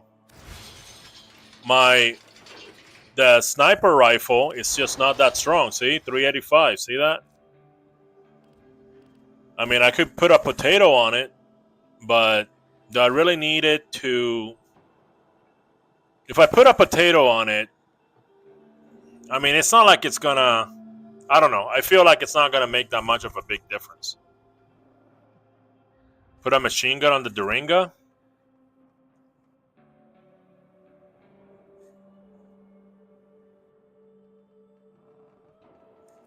Like what? The death machine? That's the only machine gun that I have.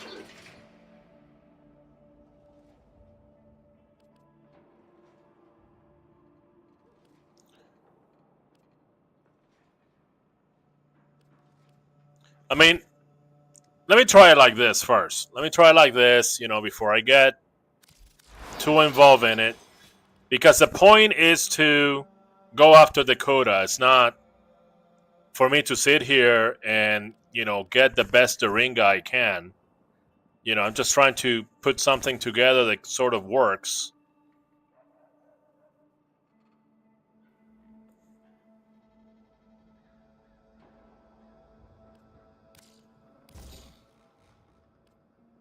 There you go.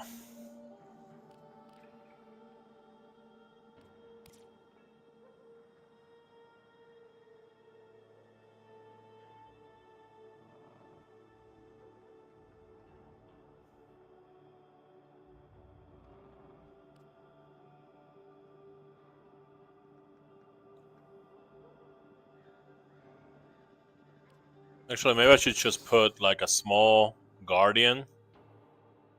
I should put like a small vacuum like this. And then put a 4 Guardian. 2 Guardian. 6 Guardian.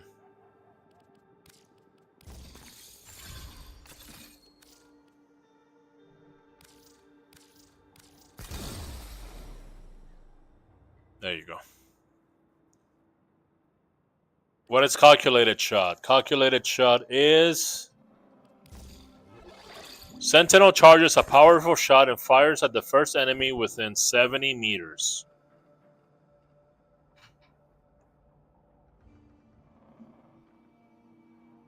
Actually, you know what? That's the reason that I want it to be radiation, is because he shoots an enemy from far away, the enemy turns, and it starts fighting everybody else.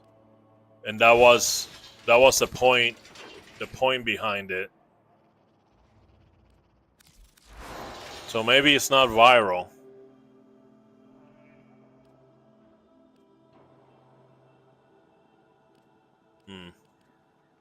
Full aptitude, continuous misery.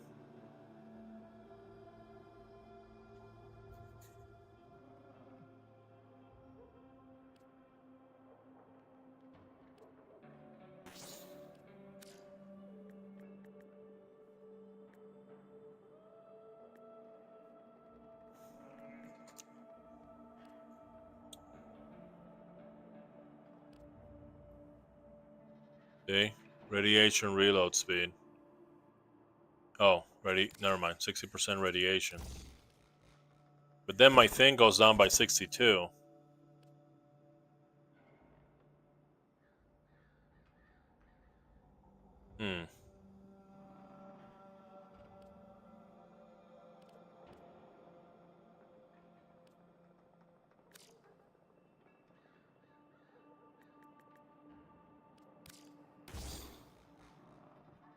There you go, magnetic radiation. I wonder if there's radiation on bullet jump.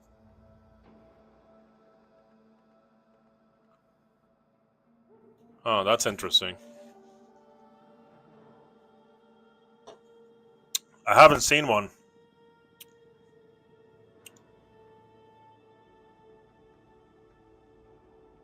It is gonna get status.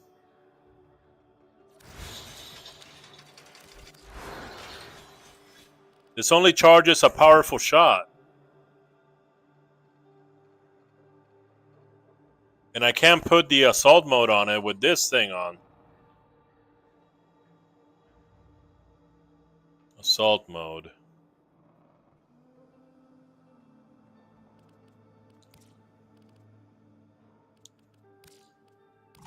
See that?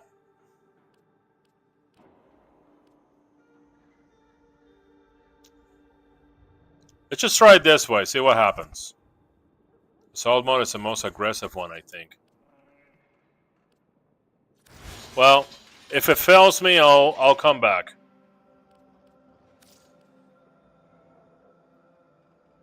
And as far as the abilities, I'm not sure.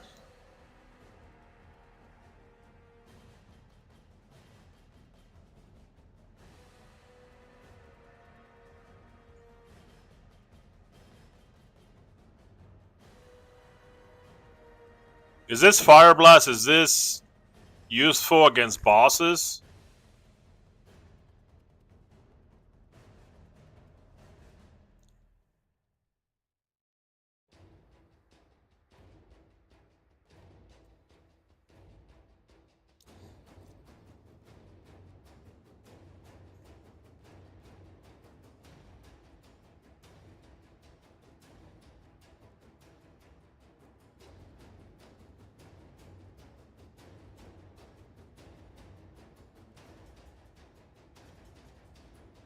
I'm not seeing too much action from this Inferno. It's like I do Inferno and enemies don't die. They're just like, oh, okay. They're just like nothing. I thought it was gonna nuke the whole room and it doesn't.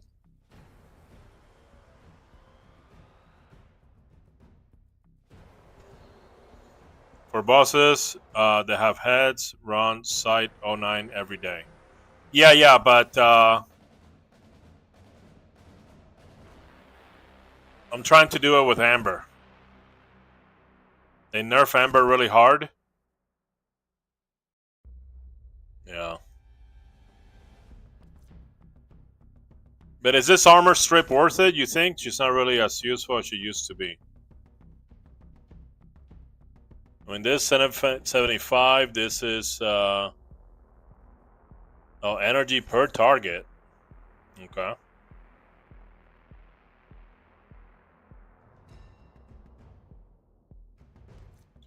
I mean, depends on the emulation meter.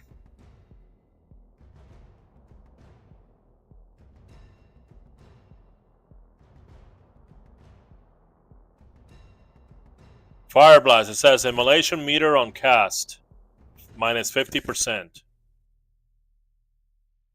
Emulation meter 2% per second. Armor reduction 50 to 100%.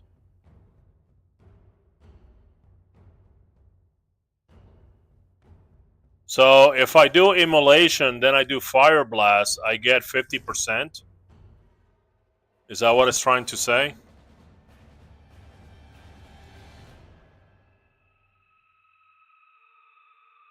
Yeah, that's what it says here, but you already know that this game sometimes lies or it's inaccurate.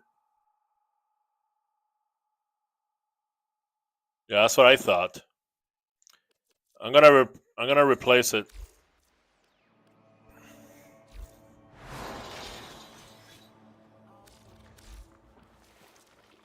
I'm gonna replace it with... What am I gonna replace it with?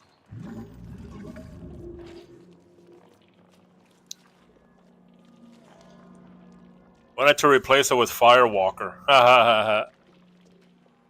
But she's supposed to be burning charcoal, you know?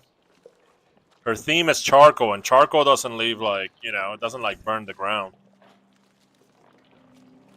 I'd rather have the chroma subsume, so I can just use the fire one. The Vex armor. Elemental ward. So I will use this heat. Heat, 55% damage per second, 100. I will use that. But I will only use the heat one. Just so I can, you know, be theme accurate. But I don't have that, so I'm gonna go for hideous resistance. Nah, I don't want her roaring. It's like roar. It's like roar on everything. Hold on, let me feed fat ass.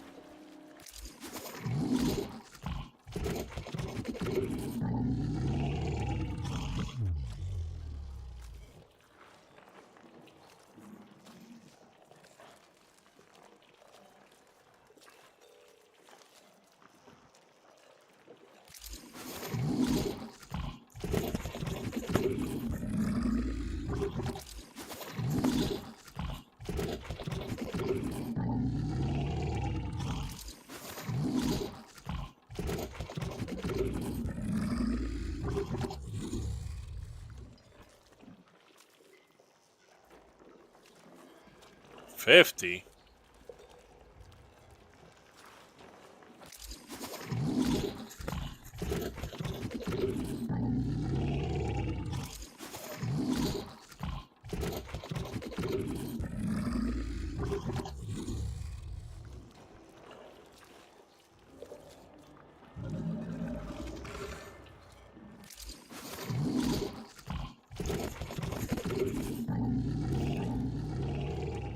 Does he ever burp?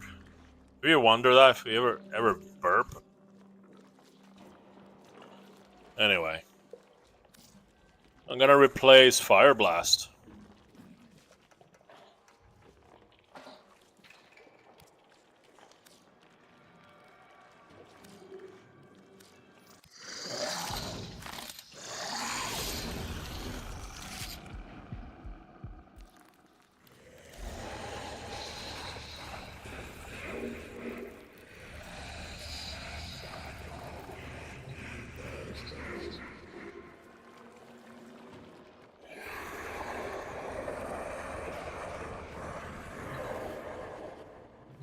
Alright. What's up, haha? Jaha? Do you have the helmet coal sink segment? What is that? What is that? If you rust, you could be screaming because you're on fire. I don't know. I think it's too late for that. She's literally like burning coal, you know? That is funny, though. I got roar because she's screaming. Oh, no, I don't have that yet. I'm still rank 3 or something on the lab.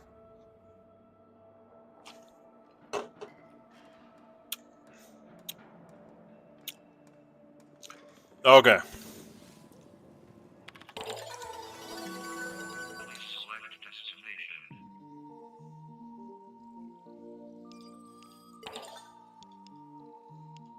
Oh. Well, I'm gonna get a Forma. There you go, Trax. I'm gonna get a Forma. There you go.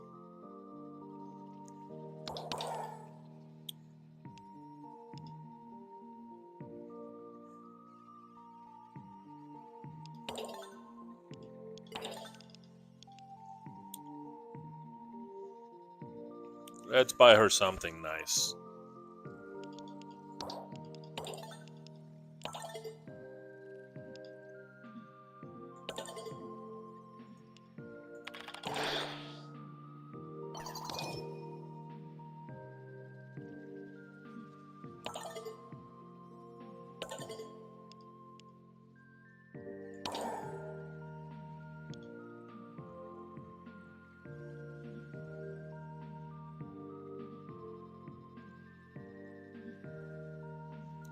See, there's one thing that I don't like about this game. You see this? Happy birthday. Try extra hard not to die today. It ruined the vibe.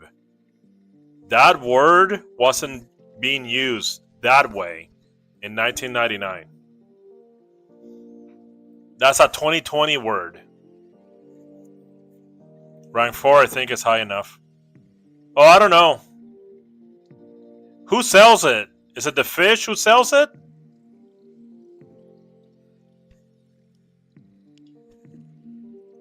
Bird? I'll go check.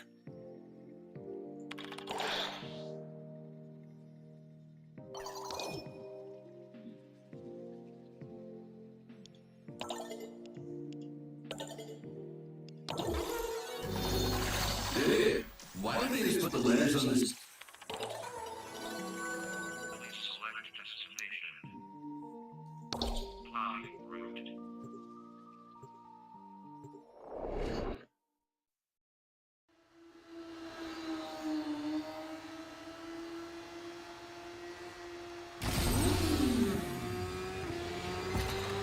Scaldra systematically pumping a furball through this neighborhood.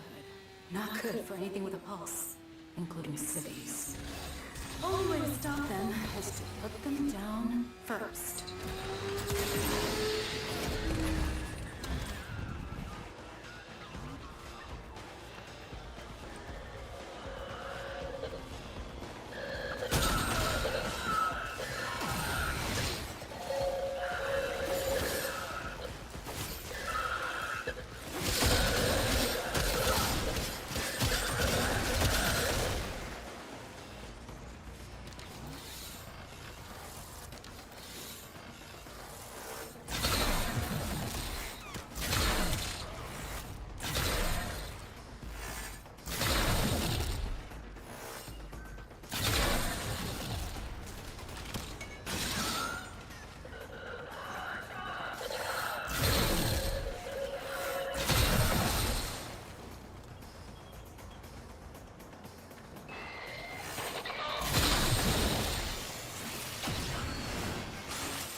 home to a Scaldra high-security cache.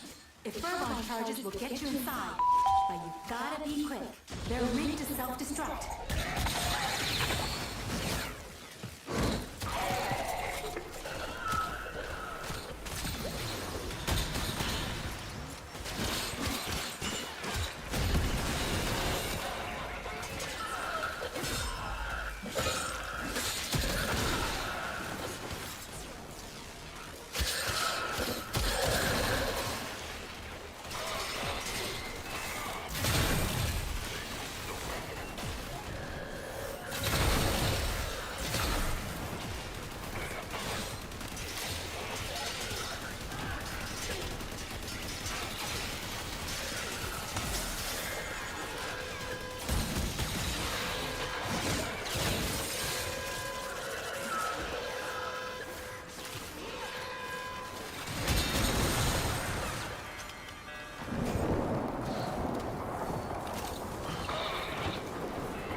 I love the RPG. So badass.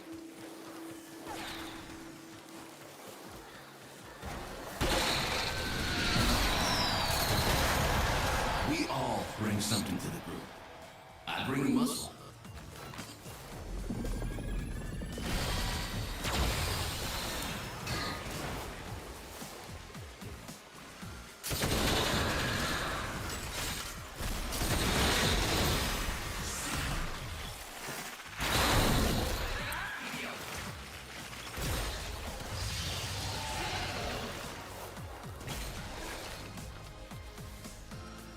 Oops.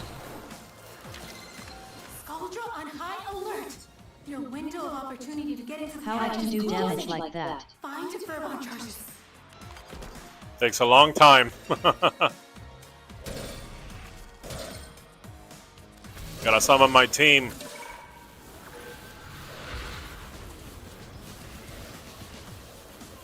Oh no, I didn't equip Stalker.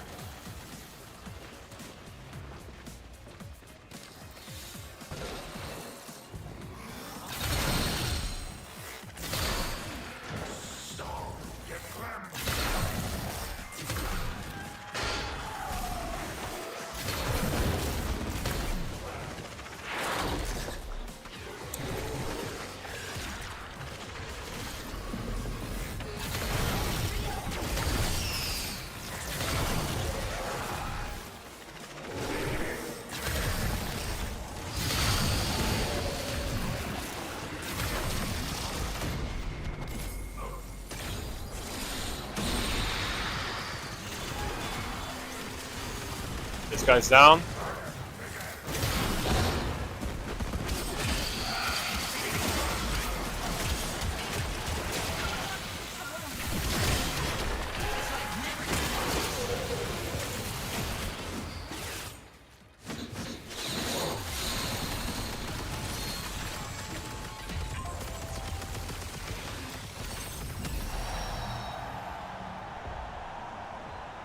Very good, team. Come on, Clem. Fuck these guys.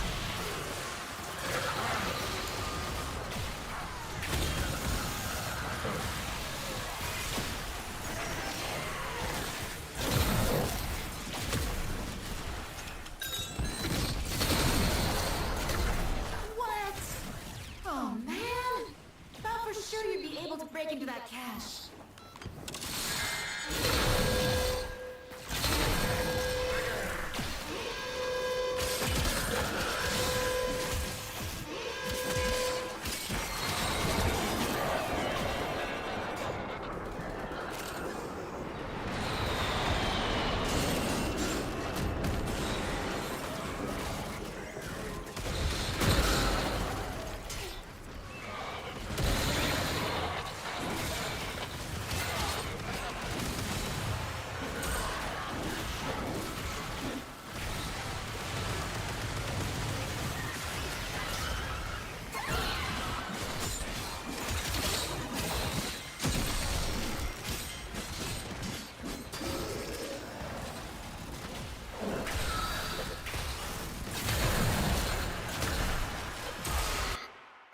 Hold on. I forgot to switch it back from the Sanctum, like the Sanctum numbers. I gotta reduce it. It's just like I can't see anything. Jack Black plays Warframe. Yeah, that's right. Zaku can deal void damage, but Digital Extremes won't let him strip Sentinel resistance. That's weird. How come? Santrina, thank you for the follow. I appreciate it. You're a very valuable viewer. You have a encyclopedic knowledge of mechanics, and your advice is very welcome. Nekoya, you can do damage like that by slowly grinding for items that will give you buffs, such as mods and endo and arcanes and shards. Okay, but you got to take it one step at a time. Okay, WarFrame is it's a marathon. It's not a sprint. Centrina, they just think sentient resistance should only be stripped by the operator, I guess, which is silly. I know, that is silly, huh?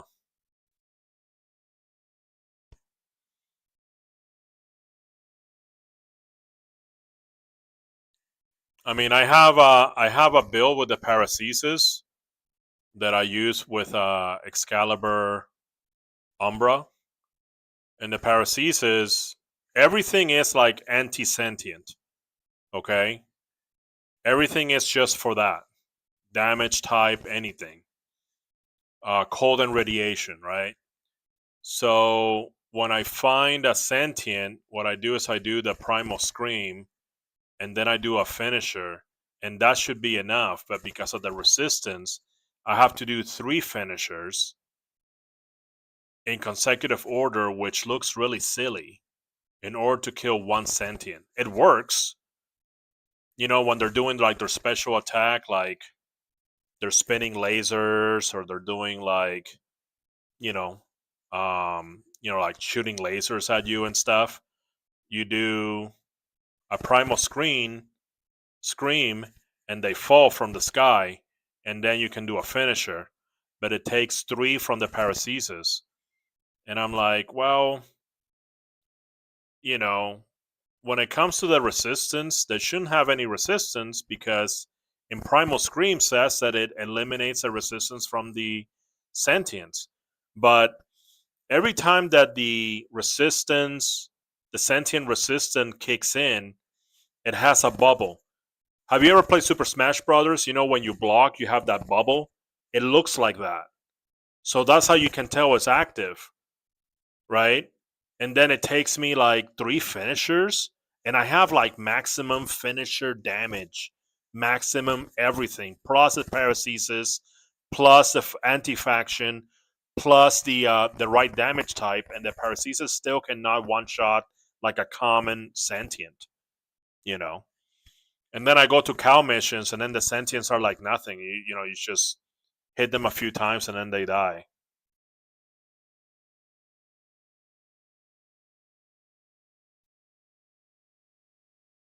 Also, the void status effect is useless. Well, it's their fault that it's useless. You know, it's their fault. It's supposed to, if you do void status effect, they're supposed to be taking more damage, like 50% more damage. At least that's what I've heard. And they don't. And I don't know why that is. You know? Anyway.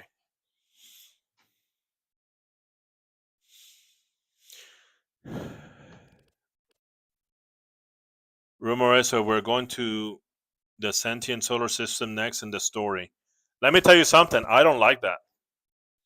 I know everybody likes that. I don't like that. Okay. I don't like that. I think it's too early, and I think it's going to be undercooked. Especially because there's still so much space, still so much potential that can be done in the solar system. Jupiter alone. Hold on. Before I say anything, let me look it up. Make sure that I'm not saying some bunk-headed thing.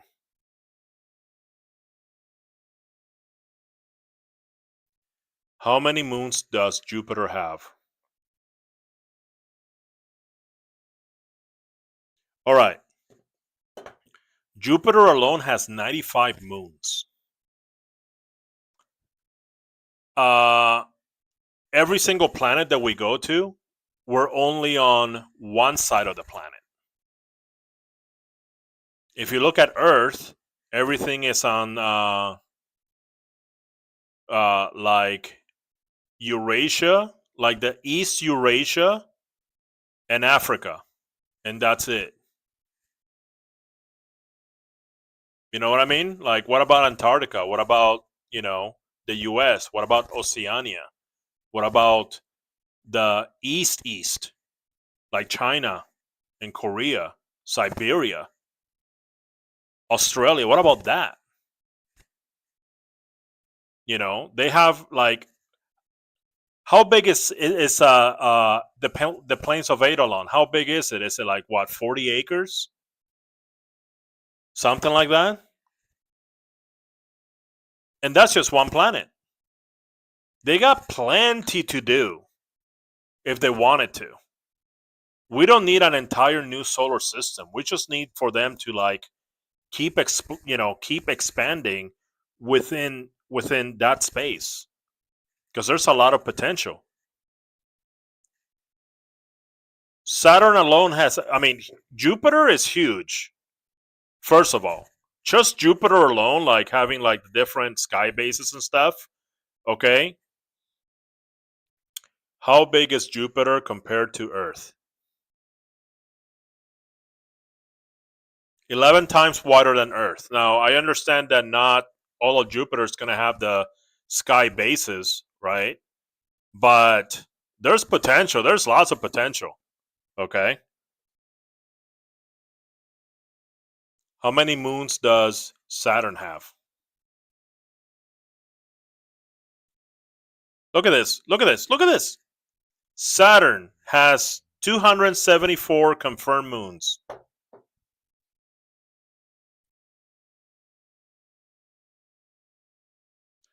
I never really assumed that the node placements are like real locations. Okay, well, I mean, even with that, even if it's not like real locations, well, first they should be. But second, there's still plenty of space and plenty of areas that they could do within the origin system itself. Still new, still fresh, okay? They don't need like an entire other solar system. You know?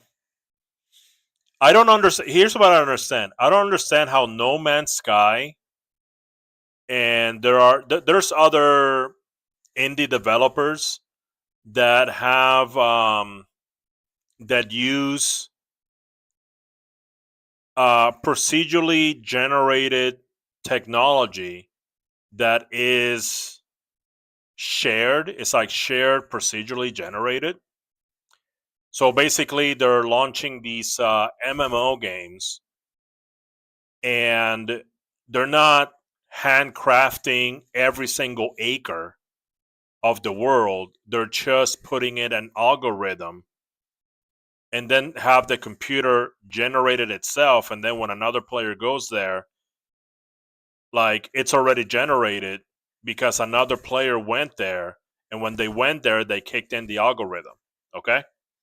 So I don't understand how these indie titles and MMOs have all these procedurally generated worlds, and they're huge and they're like larger than Earth and all this stuff like that. And then we're still stuck in the same 40 acres in Fortuna and like Deimos and like Plains of Eidolon.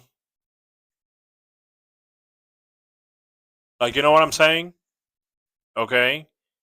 Like, something is not adding up. Okay. Like, there's indie games that are on the bleeding edge of technology, of methods, okay, that the companies are not using. You know, have you heard of a technology called rollback? I think it's called rollback. Maybe I'm thinking of Walmart, but I think it's called rollback. It was developed by some IT engineers that are also gamers. They're giving the technology for free, for, like for public use, and the AAA fighting game companies like Capcom won't use it. And what that technology does is that it uses AI to learn your patterns. So when there's lag, it's gonna predict your next move, and the result is that it gets rid of lag. It gets rid of it because in those fraction of a second, when the lag is going to mess you up and you're about to lose your input, the AI fills in the gap. And Nintendo, Capcom, that like the big AAA, they won't use it. The Guilty Gear guys, or they use it, but it's in Fightcade. Like the emulator guys are using it. So there's a lot of technology out there. They could make the entire solar system like be so much more expansive and immersive and interesting. They don't need like an entire other like Tau system in order to do that. That's my opinion on it.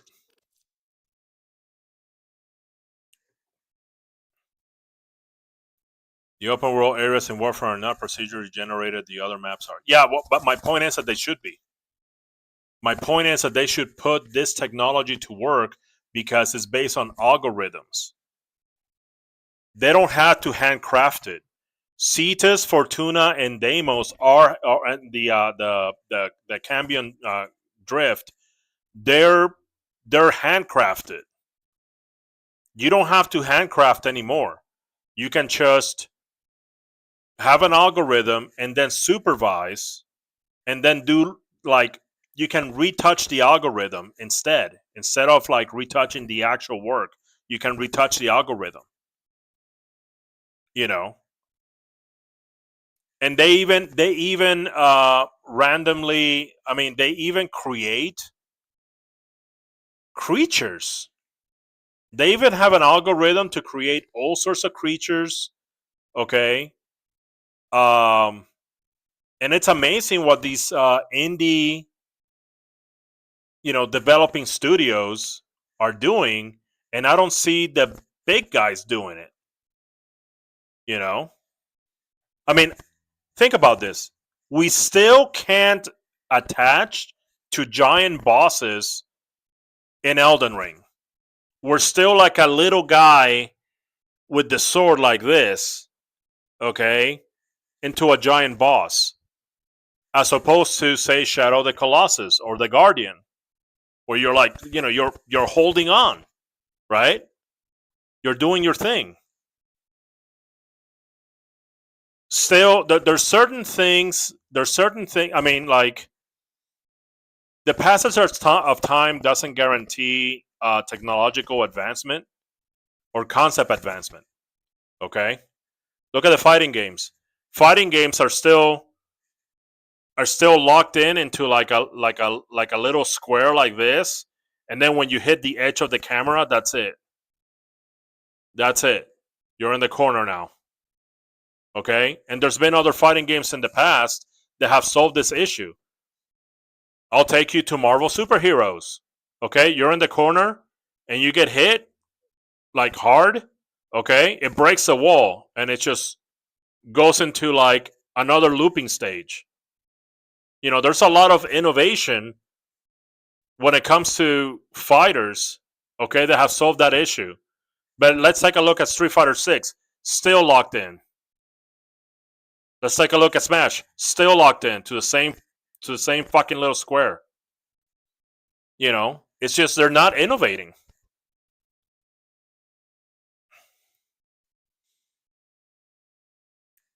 I like a handcrafted like No Man's Sky, but No Man's Sky planet seems so soulless. You're just talking about Injustice and Injustice 2 scene changes. I hope so. I hope like a big, title and a big studio moves things forward.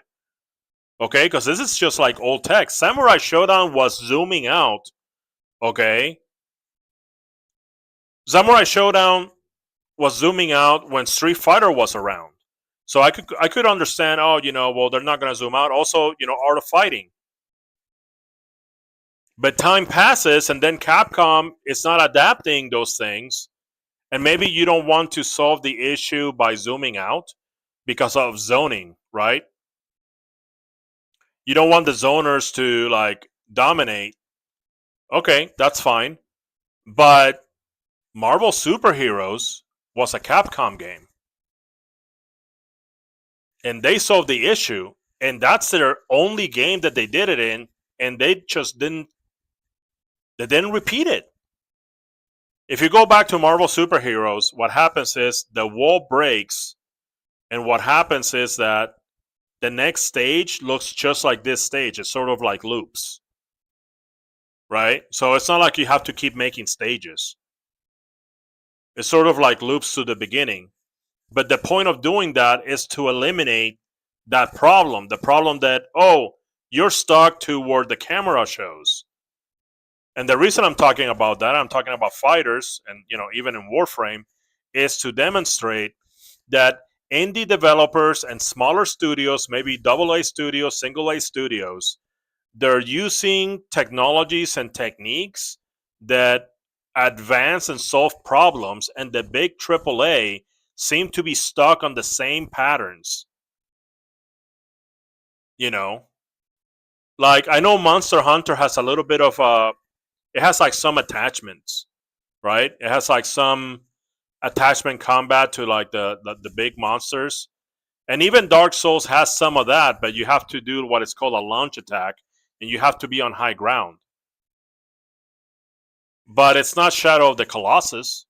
And there's other games inspired by Shadow of the Colossus where you're going against a giant monster and you're just like, like attaching to them and like striking them and stuff. I mean, I don't know. To me, it seems kind of silly that there's like a giant monster and I'm sitting here with like a sword and shield. You know what I mean? Like, a sword and shield is good when it comes to opponents that are kind of sort of like the same size as you. Okay? You're parrying, shield, all this stuff. But when they get larger, things change. Look at nature. Look at nature to guide you. What happens in nature when you have, let's say, a lion and a honey badger? Okay? Well, the honey badger, okay, tries to get in there. Right? It tries to get in there, it tries to get on the lion to his weak spots and start tearing apart. Okay? Start grabbing and just rending. So the lion doesn't want any of that. He doesn't want to catch any of that smoke because he knows what's coming. Squirrels do the same thing and cats do the same thing, like just normal house cats. A cat attacked me. Okay? Fucked up my hands and stuff. And there's funny videos online, okay? Like, cats will like climb all over you and just like look for like little, nibbly areas. So the reason I'm bringing that up is because that makes more sense, trying to mount, okay, or like grab larger opponents than just sitting there and waiting to get hit by a club that's the size of a building. And that seems kind of, silly, unless your intention is to be silly. Like in one of the, I think it was Final Fantasy VI, you could do, there was like a boss. It's a turn-based game. One of the bosses was a train. It's like the train of death, and you could do a suplex on it. You do like, oh, he did suplex the train of death. And that's funny, but it's supposed to be absurd.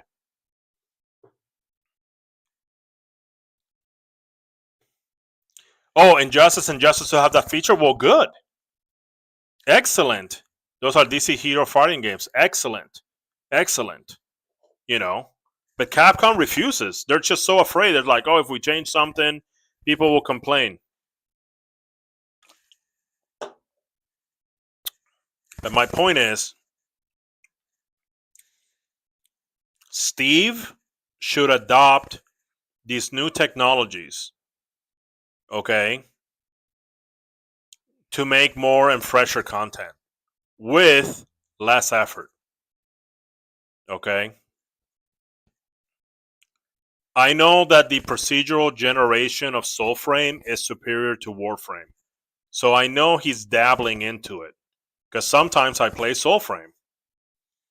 But let me tell you, rolling back to the original topic, we don't need a Tao system. We just need more interesting places in the solar system. And the solar system is huge. He even has Sedna and Eris. So I know he's like a science nerd, okay? Because the common normie doesn't know what the hell Eris is or Sedna. They don't know, right? But if you're a science nerd, you know that beyond Pluto, there's similar objects because, supposedly they don't want to call Pluto a planet anymore. Okay, it's just like a large object, like a moon without a planet, basically. And it's Sedna and Eris. And I remember back in the day they decided to stop counting because there's other similar objects out there. Okay. But the solar system is plenty big. Solar system is plenty big. How about this? How about the asteroid belt?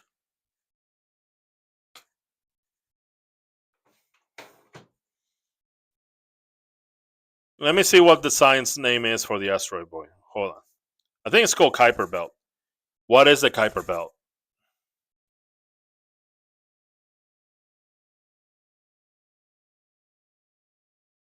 Okay, the Kuiper Belt is the outer. We have the asteroid belt that is between Mars and Jupiter. We have that one, and then there's another one beyond Neptune. Okay, so that's called the Kuiper Belt. But imagine this. Imagine the asteroid belt as a location, and you can have some railjack missions there and blow up some space rocks. The game by D that isn't being worked on by Rebecca Ford. You should try SoulFrame. You should try SoulFrame just so you can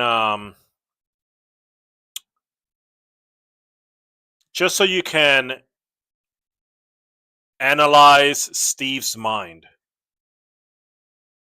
I would say, because he even has like a little TikTok channel, and he posts some test videos there, like when he created the swamp and stuff. So it's really interesting. It's kind of interesting to watch a developer make their game and like put videos and stuff. Kind of like Minecraft, like Notch with Minecraft. He would do the same thing. But you should try it out. But it's not WarFrame. It's very slow. It's slow. It's methodical. It's a very poetic game. I give him that. It's a very beautiful game. Very poetic. It's very artful, I would say. So, certainly very different than WarFrame. But you should give it a try, when you can. Well, Steve is still the CEO of Digital Extremes.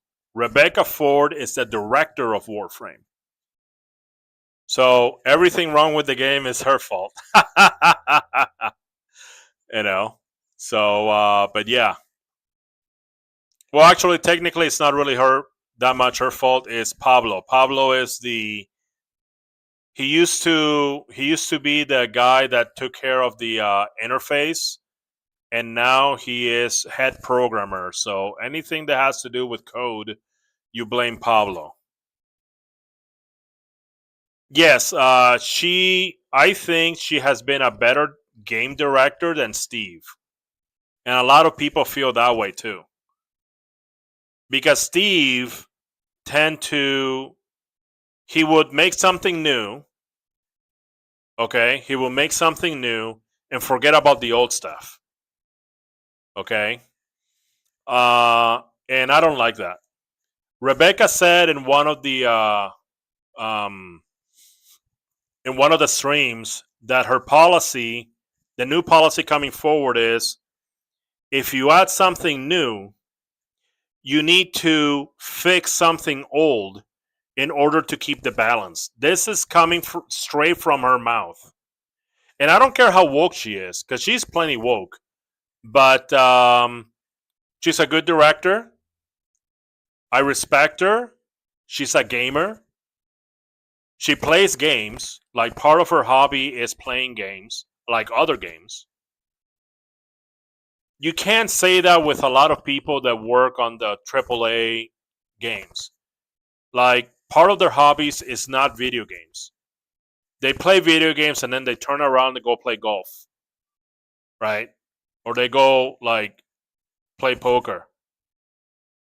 You know, like video games is not part of their hobbies. They just working on that because they want our money. So I have I have a lot of respect for her, just on merit alone.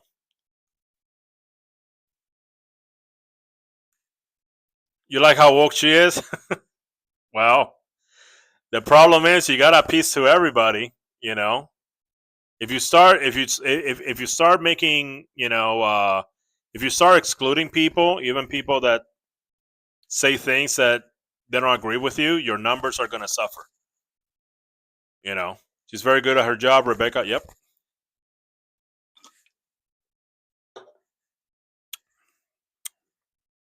I prefer my video games.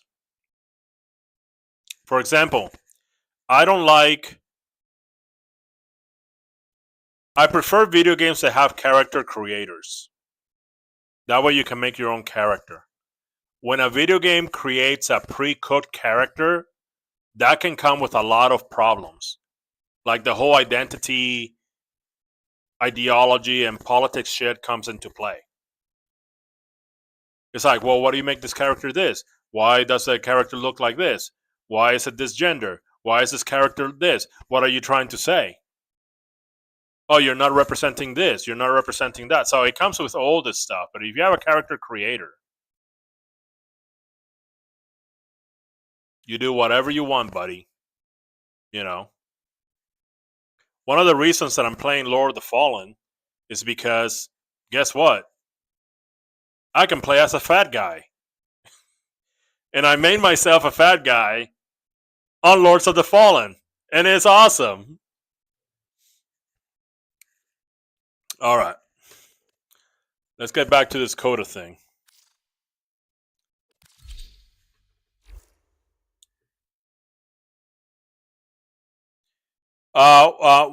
What's happening is that the reason people get mad is because of saturation. You know, they get. Have you ever seen Clockwork Orange?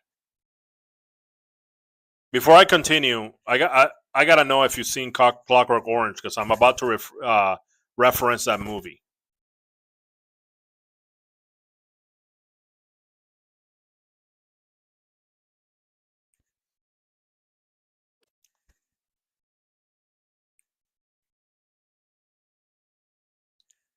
Haven't, but you can explain. Quick study. Okay. First, I will say you should watch Clockwork Orange. Okay, it's an old movie from the 1960s or 70s or something. Okay, it's a British movie. Anyway, I'm gonna spoil it for you because I need to make my point. The main character is a criminal. Okay, and they catch him, and then they put him in an experimental criminal reform program. So they strap him to a chair. They lock his eyelids open so he can't close his eyes. And there's doctors that are administering like drops into his eyes so they don't go, dry. And they're playing like a video. It's not even a movie, it's not a documentary, it's a video. Okay? And the video is showing victims, showing suffering, from his crimes.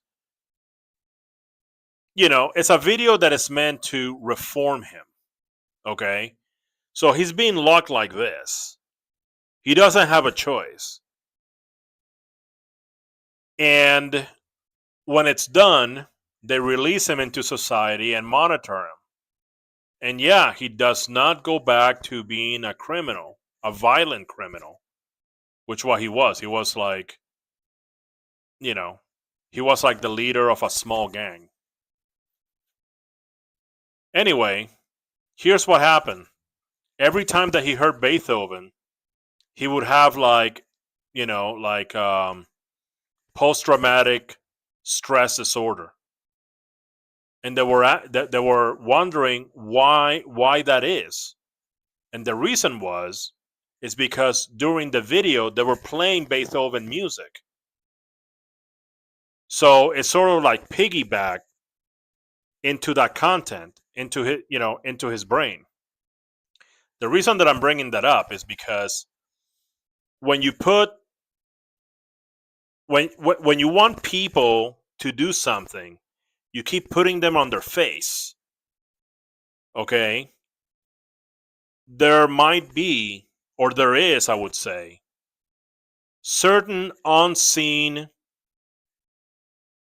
variables at play that might have effects that you did not intend for. So for example, I'm Puerto Rican. And I'm Puerto Rican, and I do not like the Puerto Rican Day Parade. Because, in my opinion, by the way, I'm Puerto Rican, like born and raised in Puerto Rico. Like a real Puerto Rican, right? So, in the Puerto Rican Day Parade, there's a lot of people that are sort of, they're almost cosplaying as a caricature of what a Puerto Rican is. But these people are kind of like sincere. Okay? They have like the Puerto Rican flag hats and Puerto Rican like jackets and like little flags and stuff. Okay? That makes me cringe. Okay? And the reason and the reason that I feel that way is because it's sort of like this idea of, oh, let's have society accept Puerto Ricans.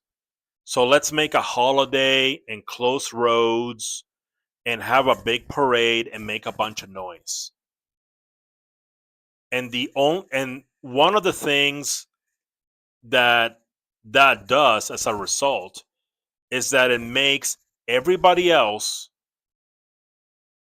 that doesn't support the parade, which is the majority of humans, it makes them sick and tired of Puerto Ricans. Right? So you're thinking that, you're exposing, oh, they just need more exposure. They just need more exposure, right? You're just making people sick and tired of that. I remember in 2022, or was it 2020? Anyway, I remember there was a BLM protest downtown. I was living in Las Vegas downtown, okay, and they decided to like block some roads. The only thing that's doing is that these are the normal public already has a bunch of problems in their life. And then they're driving to work, and then suddenly things get worse because you have a bunch of protesters blocking a road. Whatever it is that you're protesting, congratulations. They're going to be sick and tired of that now. It's going to have the opposite effect, just like with the Clockwork Orange movie. They wanted criminal reform, and they created this crazy person. Every time that, there was like Beethoven music, he just went nuts. That's not what they were intended. Their intention was, let's turn a criminal into a productive member of society. But we're human. We cannot consider every single variable of what's happening. And I think that with the whole exposure approach, it's having a lot of unintended consequences, So WarFrame is still good, in my opinion. Okay, they're not getting preachy. They're not going like Bible Man. Okay, that's why the Christian stuff doesn't do well, is because it gets preachy. See, But if you preach about something else and you still as preachy, guess what? It's still preachy, right? And it's not laying it too thick. So right now, in my opinion, it's fine. But the people that are trying to get others to be more accepting are just going about it the wrong way. They don't understand human psychology, right?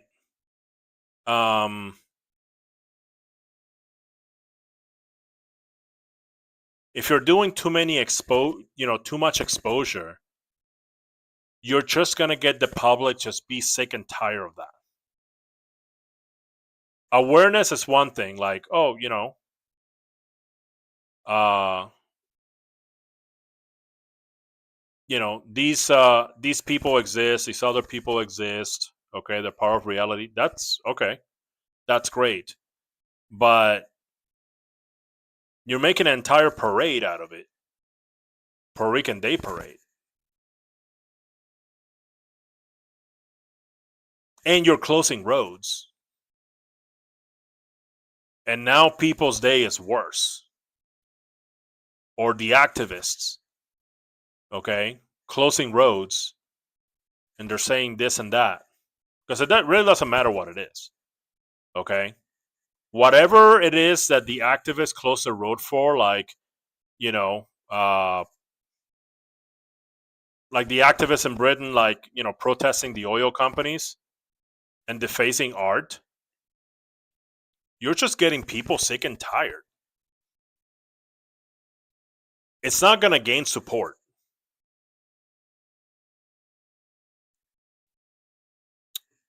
You're saying there's too much of it. You don't want to see it. True, I can't stand Christian stuff. I might be onto something. Well, compare it, because it's really easy to do the Christian stuff. It's really easy to see it on the Christian side. Like, think about like Christian media, okay? And I'm talking from video games and stories and movies and things like that. And you should explore some of that just so you can see it, okay? And what happens is it basically boils down to, if it's not Jesus, it's Satan. If it's not Jesus, then it's bad. Okay? So with that mentality, if it's not Jesus, it's bad. And it's not the basic attitude of that, okay? Because all the ideologies are gonna think, if you're not in my group, you're a bad person. But it's like always in your face. Always in your face. Always repeating the same stuff. Always making sure that, that that you're aware of it. Okay? Always, let me coin a word. Overexposing. Let's just call it that way. Overexposing. Okay? But the overexposure is not limited to Christianity, and it's not limited to religion. It's any belief system. If you get too preachy, if you're like here in Las Vegas, there's a lot of Christian protesters. They go to the strip. They have signs. They have megaphones. Guess what? That's not gonna make anybody go to church. That's not gonna make anybody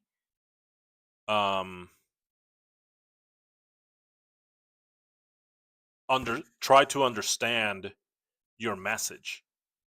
And actually, you know what? Let me be more accurate. That's not going to make the vast majority of people doing that, because obviously it's going to be an exception. And then somebody, one of the viewers is going to come here and say, oh, well, that worked with my uncle or whatever. Okay. But the vast majority of people, that's not going to work. Okay. Because you're just being obnoxious to tourists that go over there to, be tourists. They just want to, like, walk around the strip and like gamble and like just do all that stuff. Okay. So if you think about that same method with a different message, you're going to get the same attitude. You know, it's that overexposure. And you think, oh, well, if I'm going to put this thing out there in everybody's face, and then I'm gonna take the attitude of, if you don't like this, okay, then you should do some soul searching because you're not a good person. That's the wrong way to persuade the public. The public doesn't like to think of themselves that they have sort of like a default um guilt, okay? Especially now with the internet. Why do you think that the Catholic Church is bleeding members? It's because they use this concept. They use the concept of original sin. They use the concept of, you're born, guess what? You're in debt. And it's your fault. And you were just born. So you're inherently guilty. Now you have to labor in order to get rid of that guilt. Obviously, there's Catholics, but the vast majority of humans, they just don't roll with that.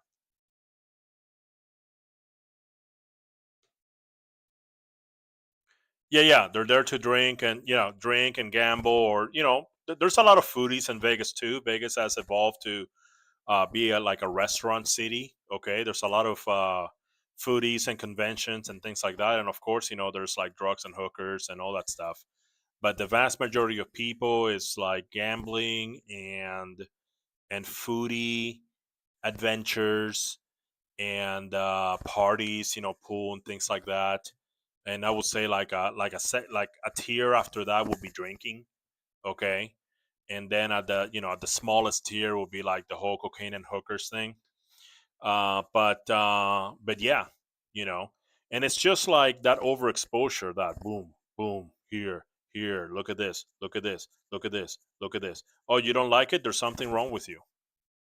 Oh, what? You don't like me saying, Jesus is Lord over and over again? Okay, well, there's something wrong with you. You're going to go to hell. See what I'm saying? It's like this sort of like, I mean, George Lucas was right. You know, uh, only the Sith, deal in absolutes, right? It's like, oh, this, if not this, then that. It's like a program, right? Like in the computer programs, you put if or else, right? Same thing. And people are incredibly complicated. Have you seen an anime called Ranking of Kings? I just finished Ranking of Kings last week. Have you seen that? Have you seen Ranking of Kings?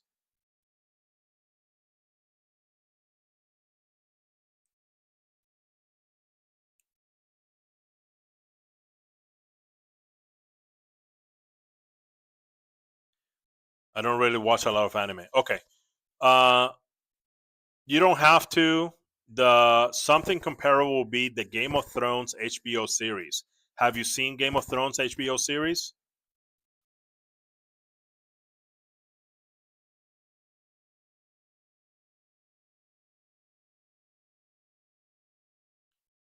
I've seen some of it. Okay.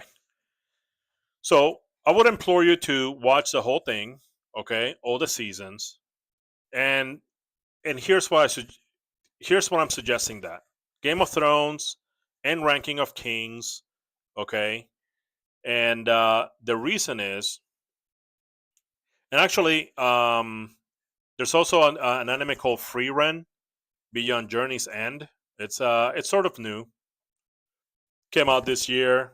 Anyway, these stories have characters that are not one thing or another thing. Okay?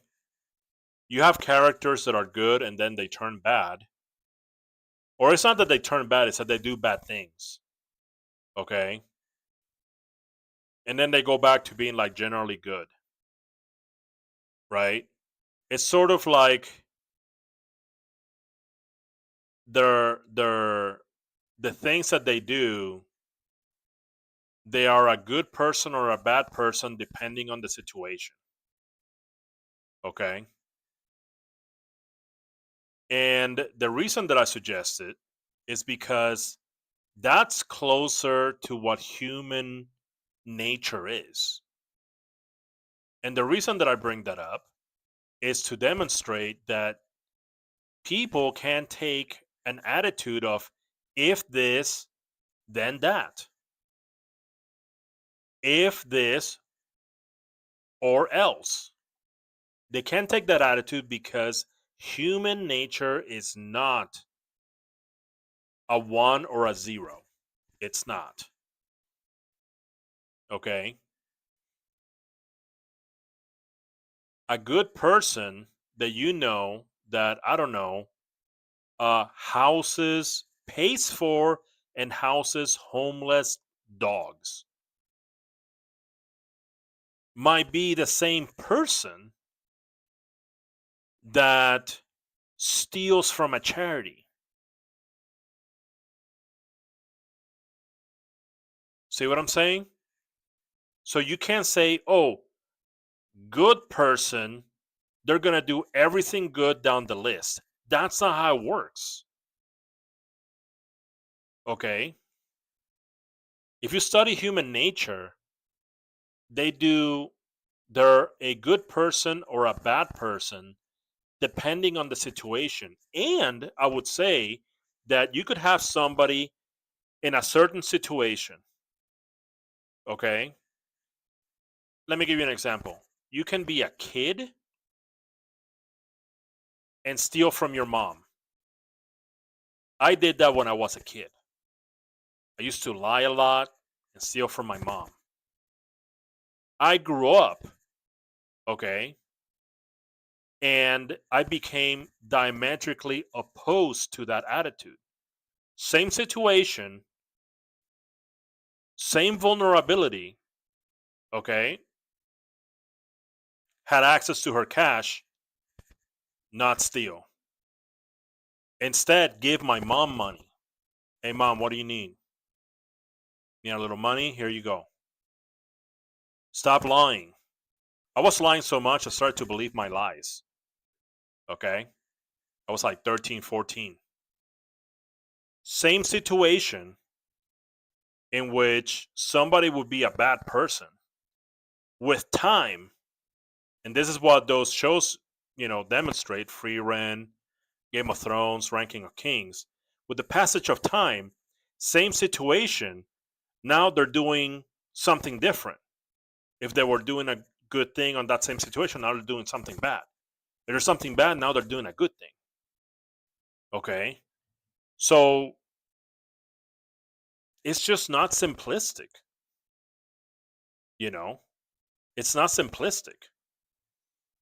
And I noticed that a lot of the woke people, what they really want is respect, right? But here's the problem.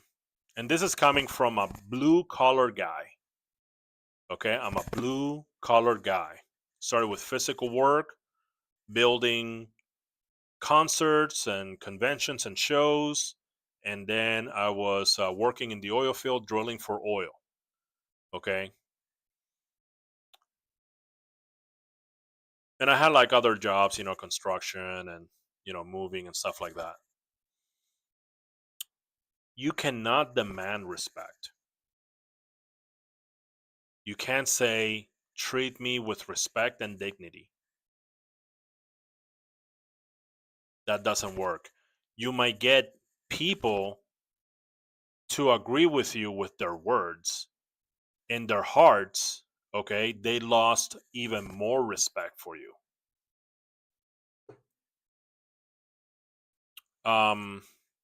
You might find a situation at work where everybody gets along, right? And everybody knows each other, okay? And then a new person comes in and you know, in that process of getting to know somebody, you're gonna be tested. Okay, you're gonna be tested. Well, that person, especially like sort of like the younger people, they don't like that, so they go to HR to complain. Word gets around that they did that. Instead of trusting the group and earning the respect and just going through that difficult testing period where your trust and your group camaraderie are tested, uh, you you were too frail, too quick to be offended, and you went to HR. So what happens is everybody's in a room, they're hanging out, everybody's having a good time talking about stuff, BSing. Here comes the new person after everybody, it got leaked that they went to HR to complain. Okay, they come in, everybody shuts up. Good morning, good morning. If that, if even you get a good morning, it's a very bland good morning because in their hearts they really don't respect you. Okay, you didn't earn it. Okay, you didn't pass the social hazing that everybody went through. You took it too seriously. You took yourself too seriously. So now your other coworkers, your other companions don't trust you. So respect cannot be demanded.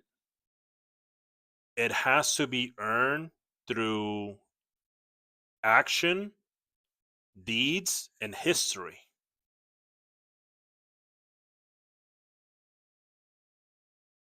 You just have to stick around until you have the opportunity to prove yourself. And then you actually have the opportunity to add to that history in order to get that respect. But walking into a room and say, you have to respect me because of this and that,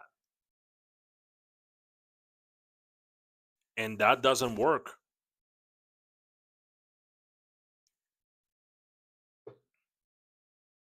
Game of Thrones very diverse, yeah. Yeah, you heard of free rent? Yeah. Um the thing that I was getting with Game of Thrones is for example, actually, you haven't seen it. Watch it not for the diversity, but you should watch it so you can see how human nature works. That it's not all, well, this person's good, this person's bad, so you can see how complex human beings can be, especially when it comes to doing good things and bad things. It depends on the situation, and it also depends on the passage of time. And I would say watch Game of Thrones for that.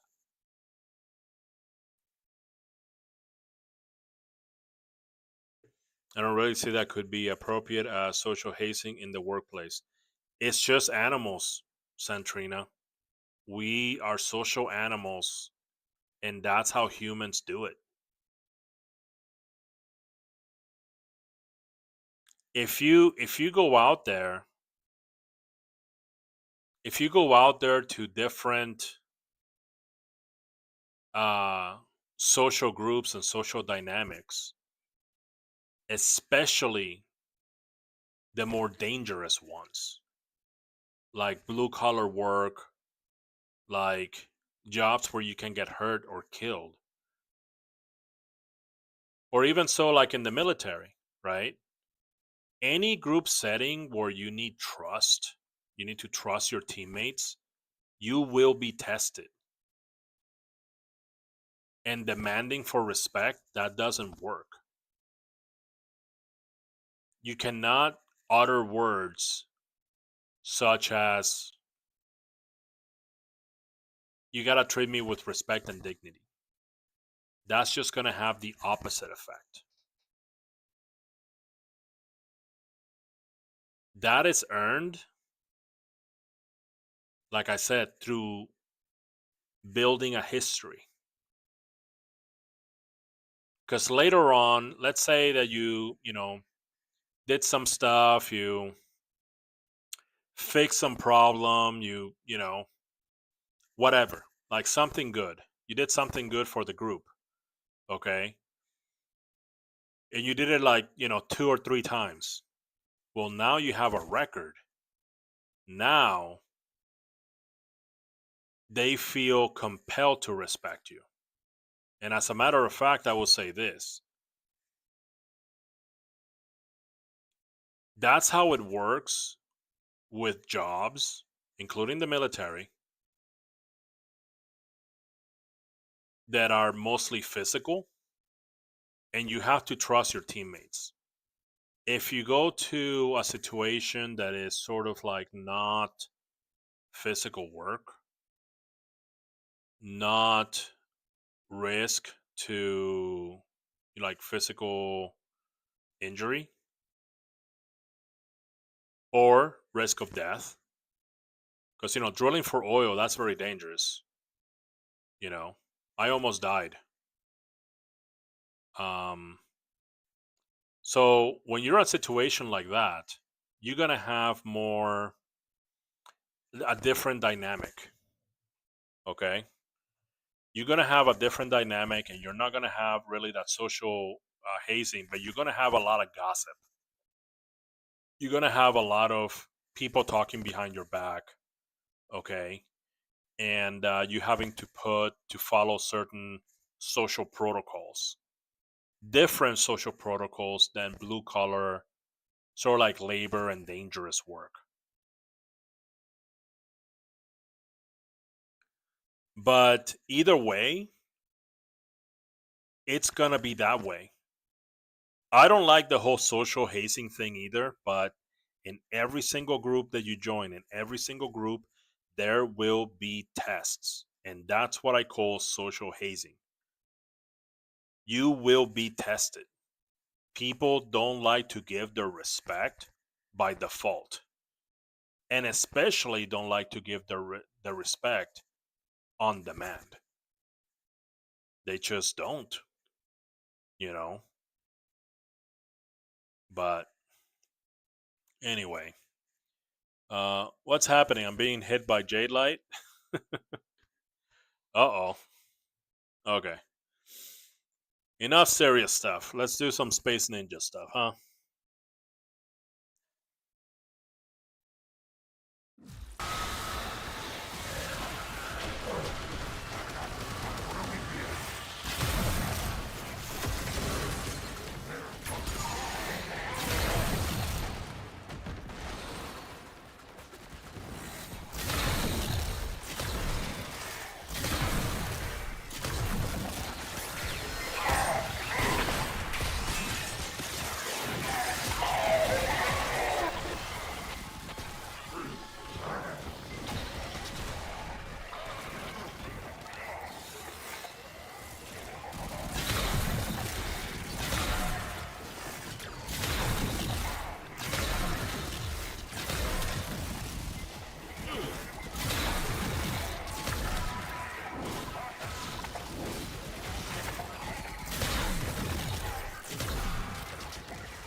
RPG time.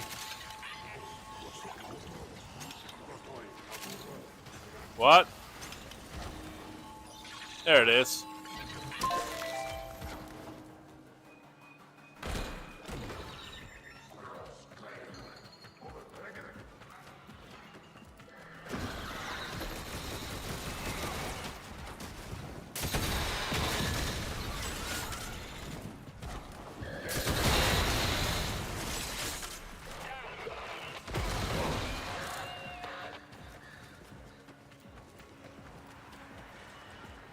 I love this RPG, dude.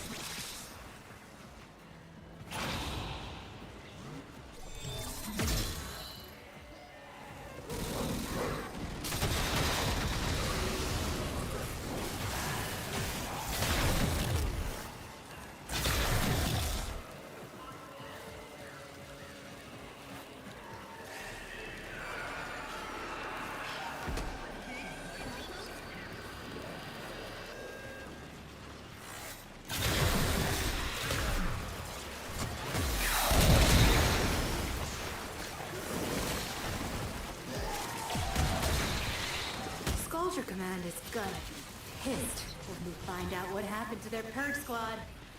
Keep going.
Time to come home.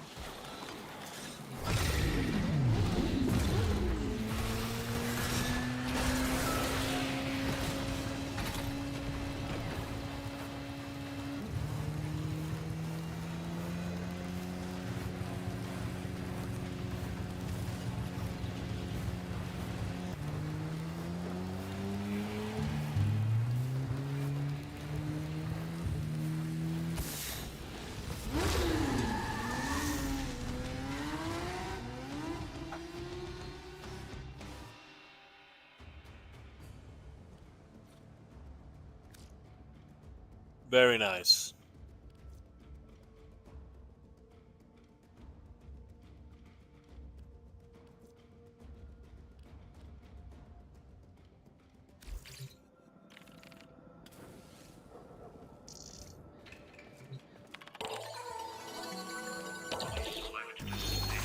What's a dot .exe?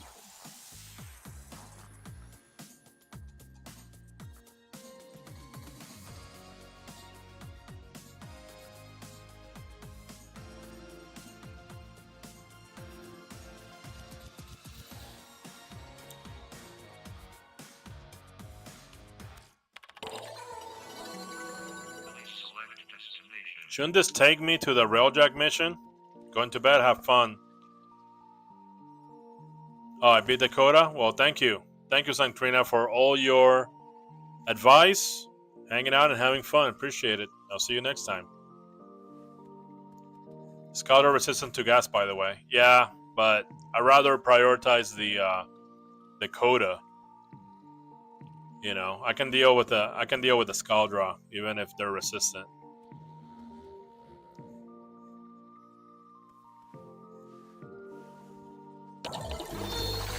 Drives me nuts when tabloids pick on Packet, man. Just let them be young, you know?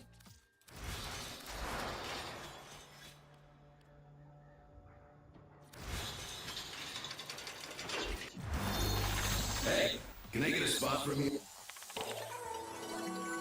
Select destination.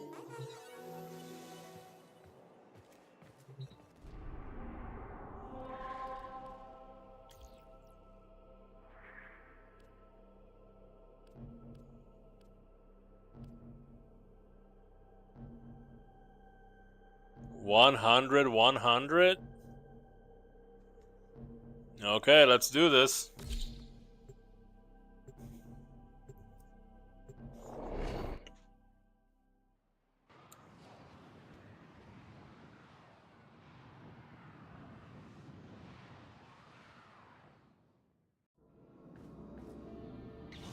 Crew, unsolicited cacophony detected.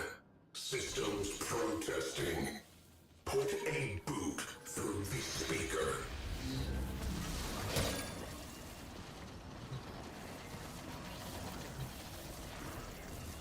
Whoa.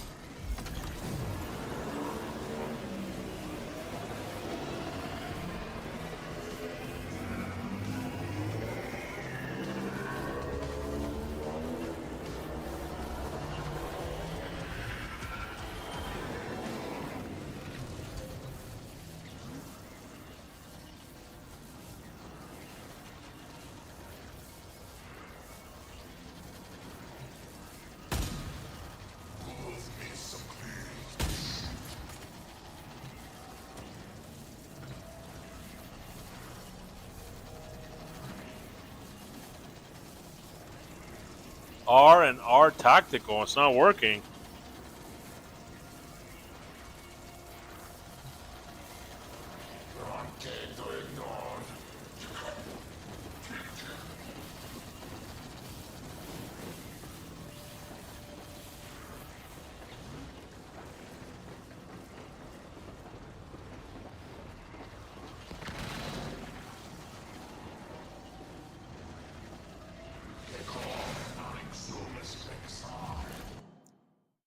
It's not. I'm not getting tactical.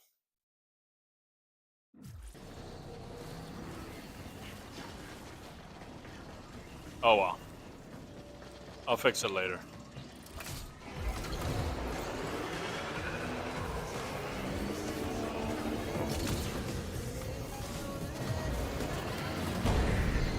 What can I say? We miss you!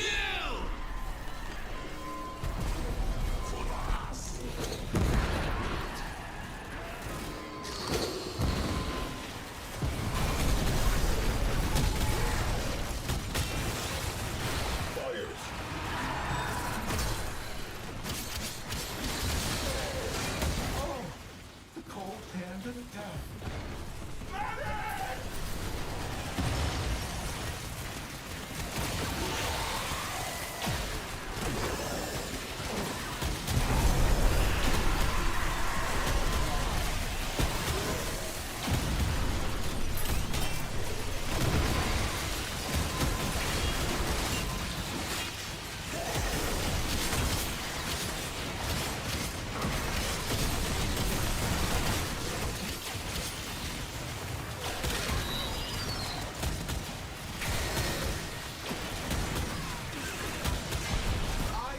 Just awful about this, but I kinda need a doctor.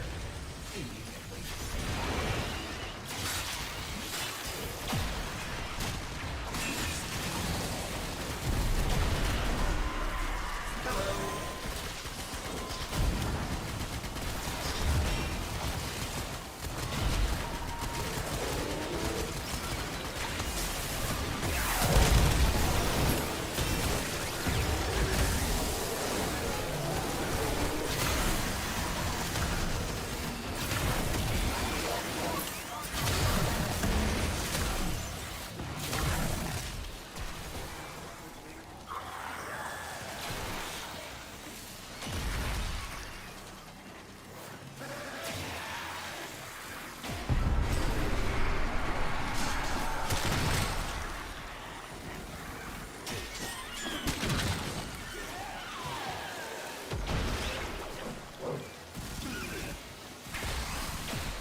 It's not letting me equip the Omni.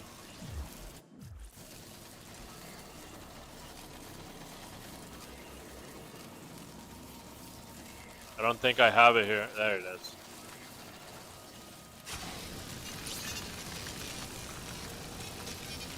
Fires extinguished. Scrubbing atmosphere.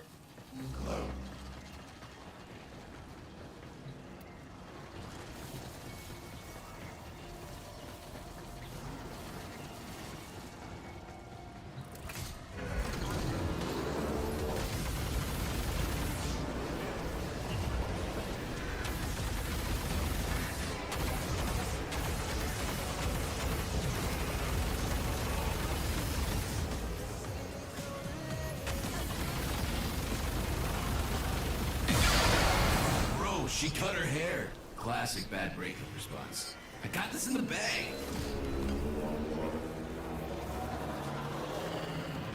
I really have to fix my railjack buttons.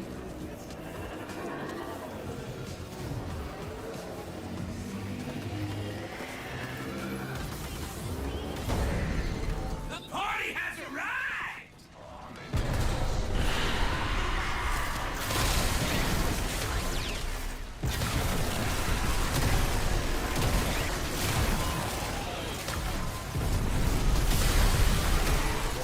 Are burning. You with it.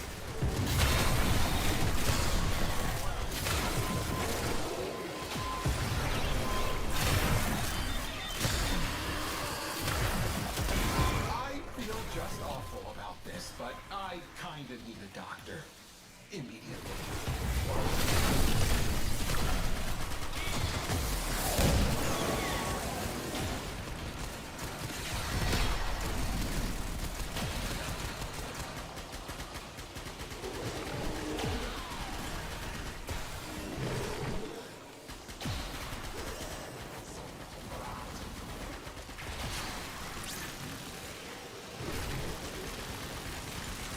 TBH, I was expecting the Audacity to be a little more tanky.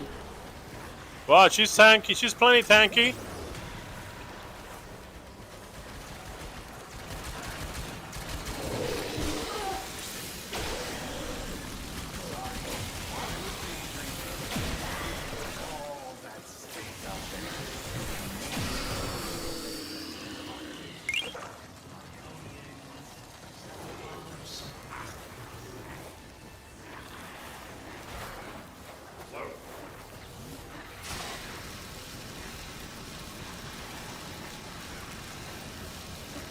Flames extinguished.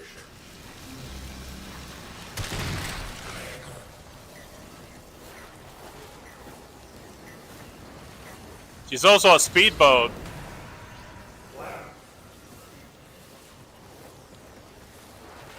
Where is it? My railjack has 8,000 health and 3,000 shields. You don't need that much. Mine's optimized for speed.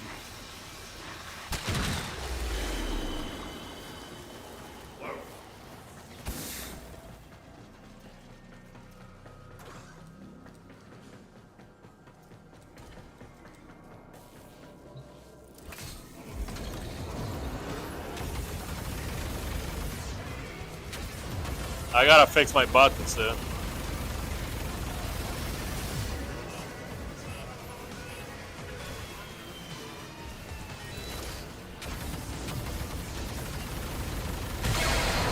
I just want to have fun, man. Is that so bad?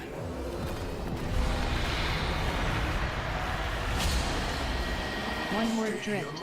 Vulnerable. Tool up. Crash the party.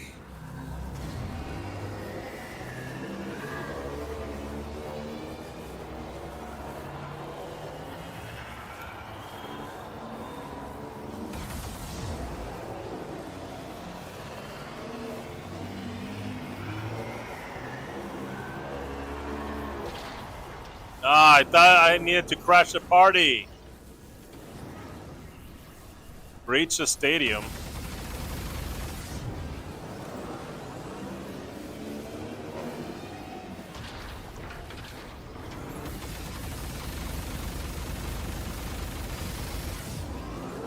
Oh, I can't crash it?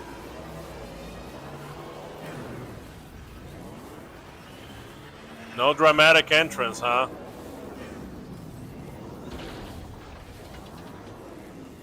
ARH wing time. Oh, okay.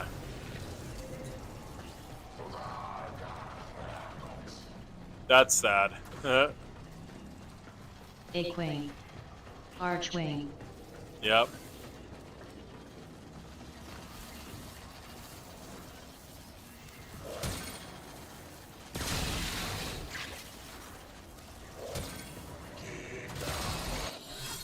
Tenno has exited the railjack.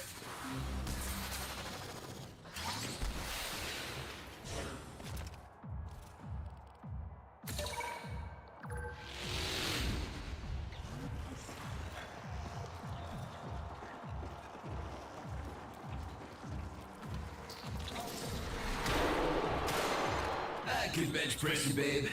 Easy.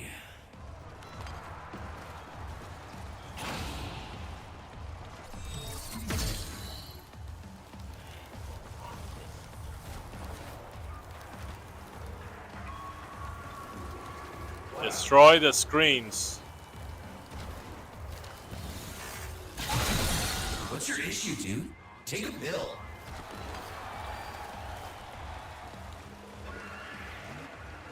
Gather the stadium at the stadium doors.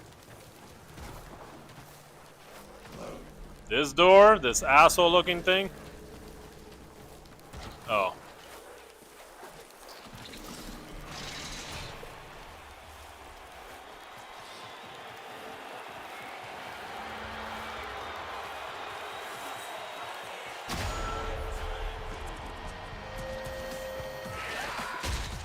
There ain't bad teams, just bad leaders, bro.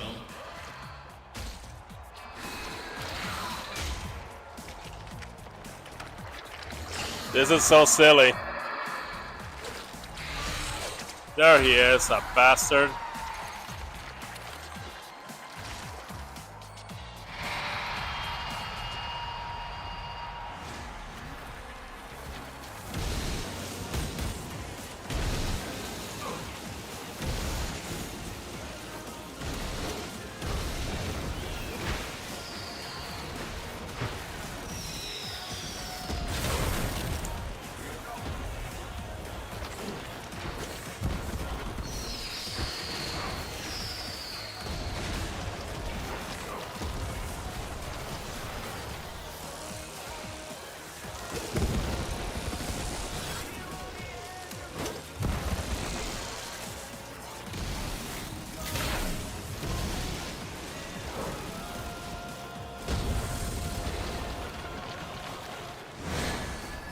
Oh, you have a boyfriend? Where's he tonight?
The night's still young, boys!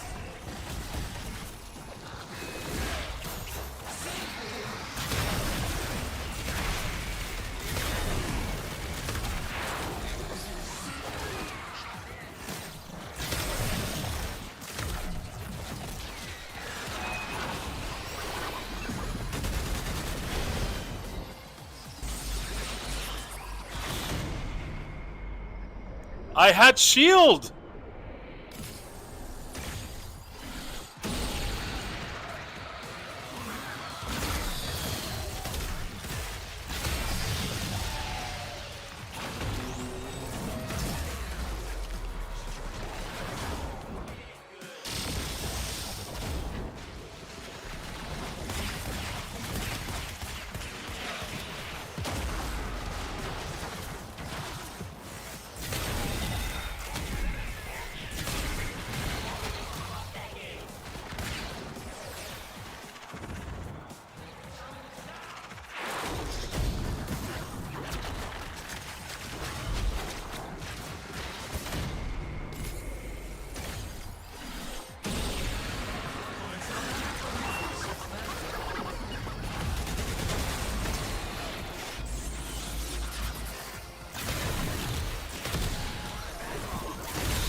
I love how he's healing.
That's a party foul, man.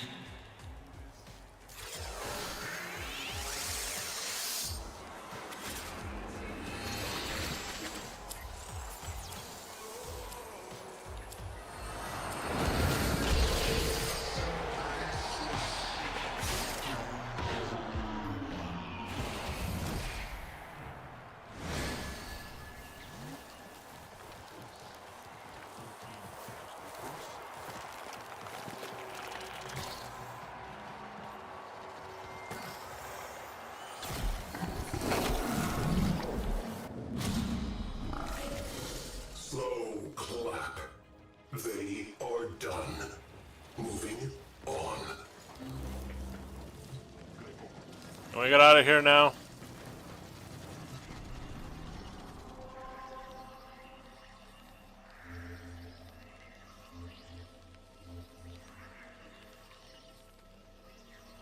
Oh my god. How come it's not automatically leaving the mission?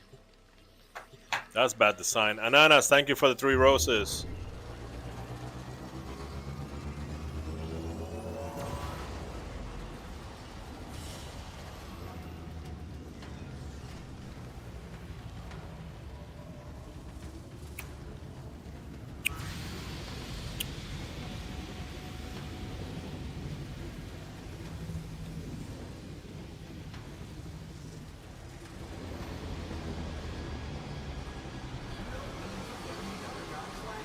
If all you want to do is plant an axe in his head. But trade, that means communication. And once you understand what he's saying, you realize you've got more in common.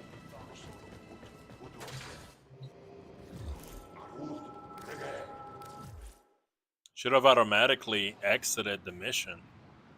Or gone home or something. That mission did not end well.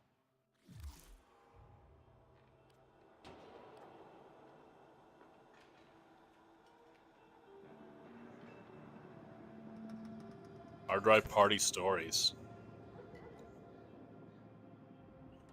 What do you say to merging or fecund cells and forming a supergroup? I bet we could really eviscerate the charts.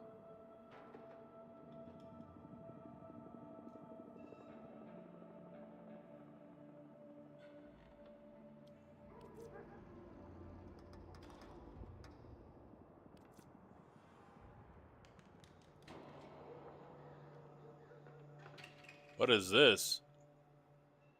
The crisscross? The hell's a crisscross?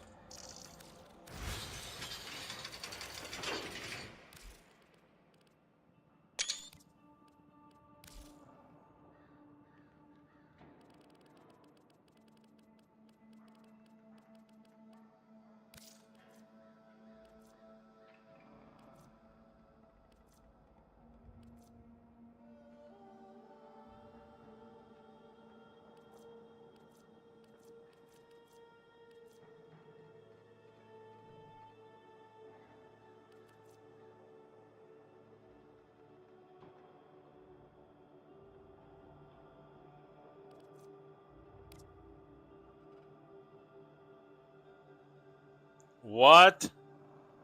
I unlocked the dance.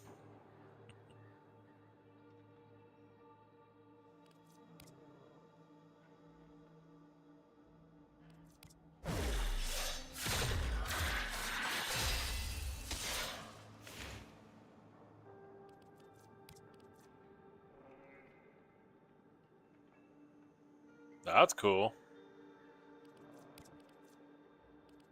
I know about this one. Yep.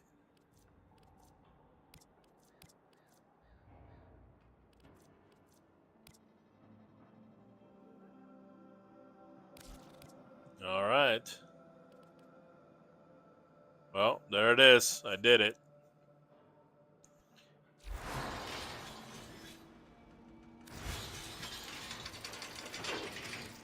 Let's check out this sigil.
Oh. Okay.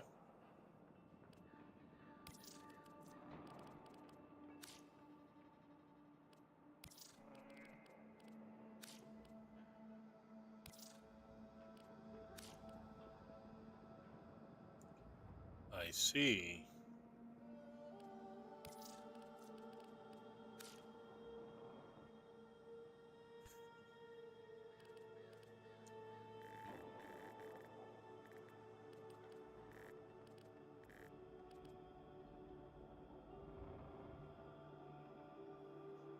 Very nice.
I don't think I had the right stance this entire time.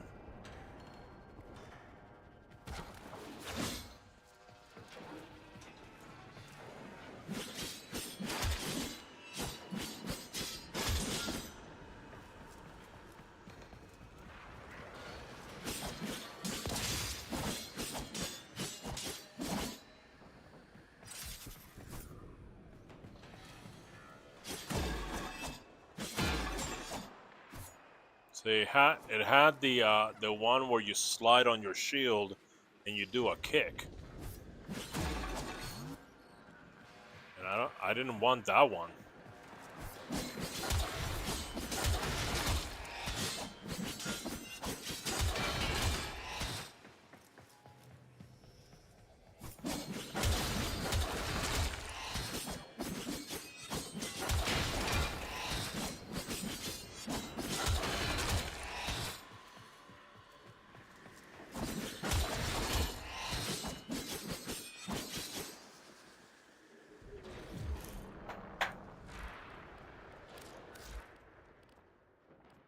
What is this?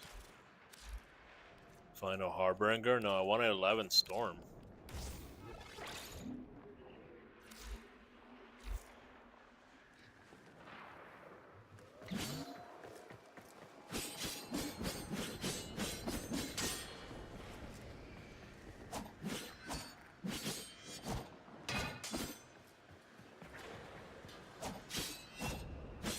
That's a lot of shield smacks, and it's slower. But then this, it throws a shield.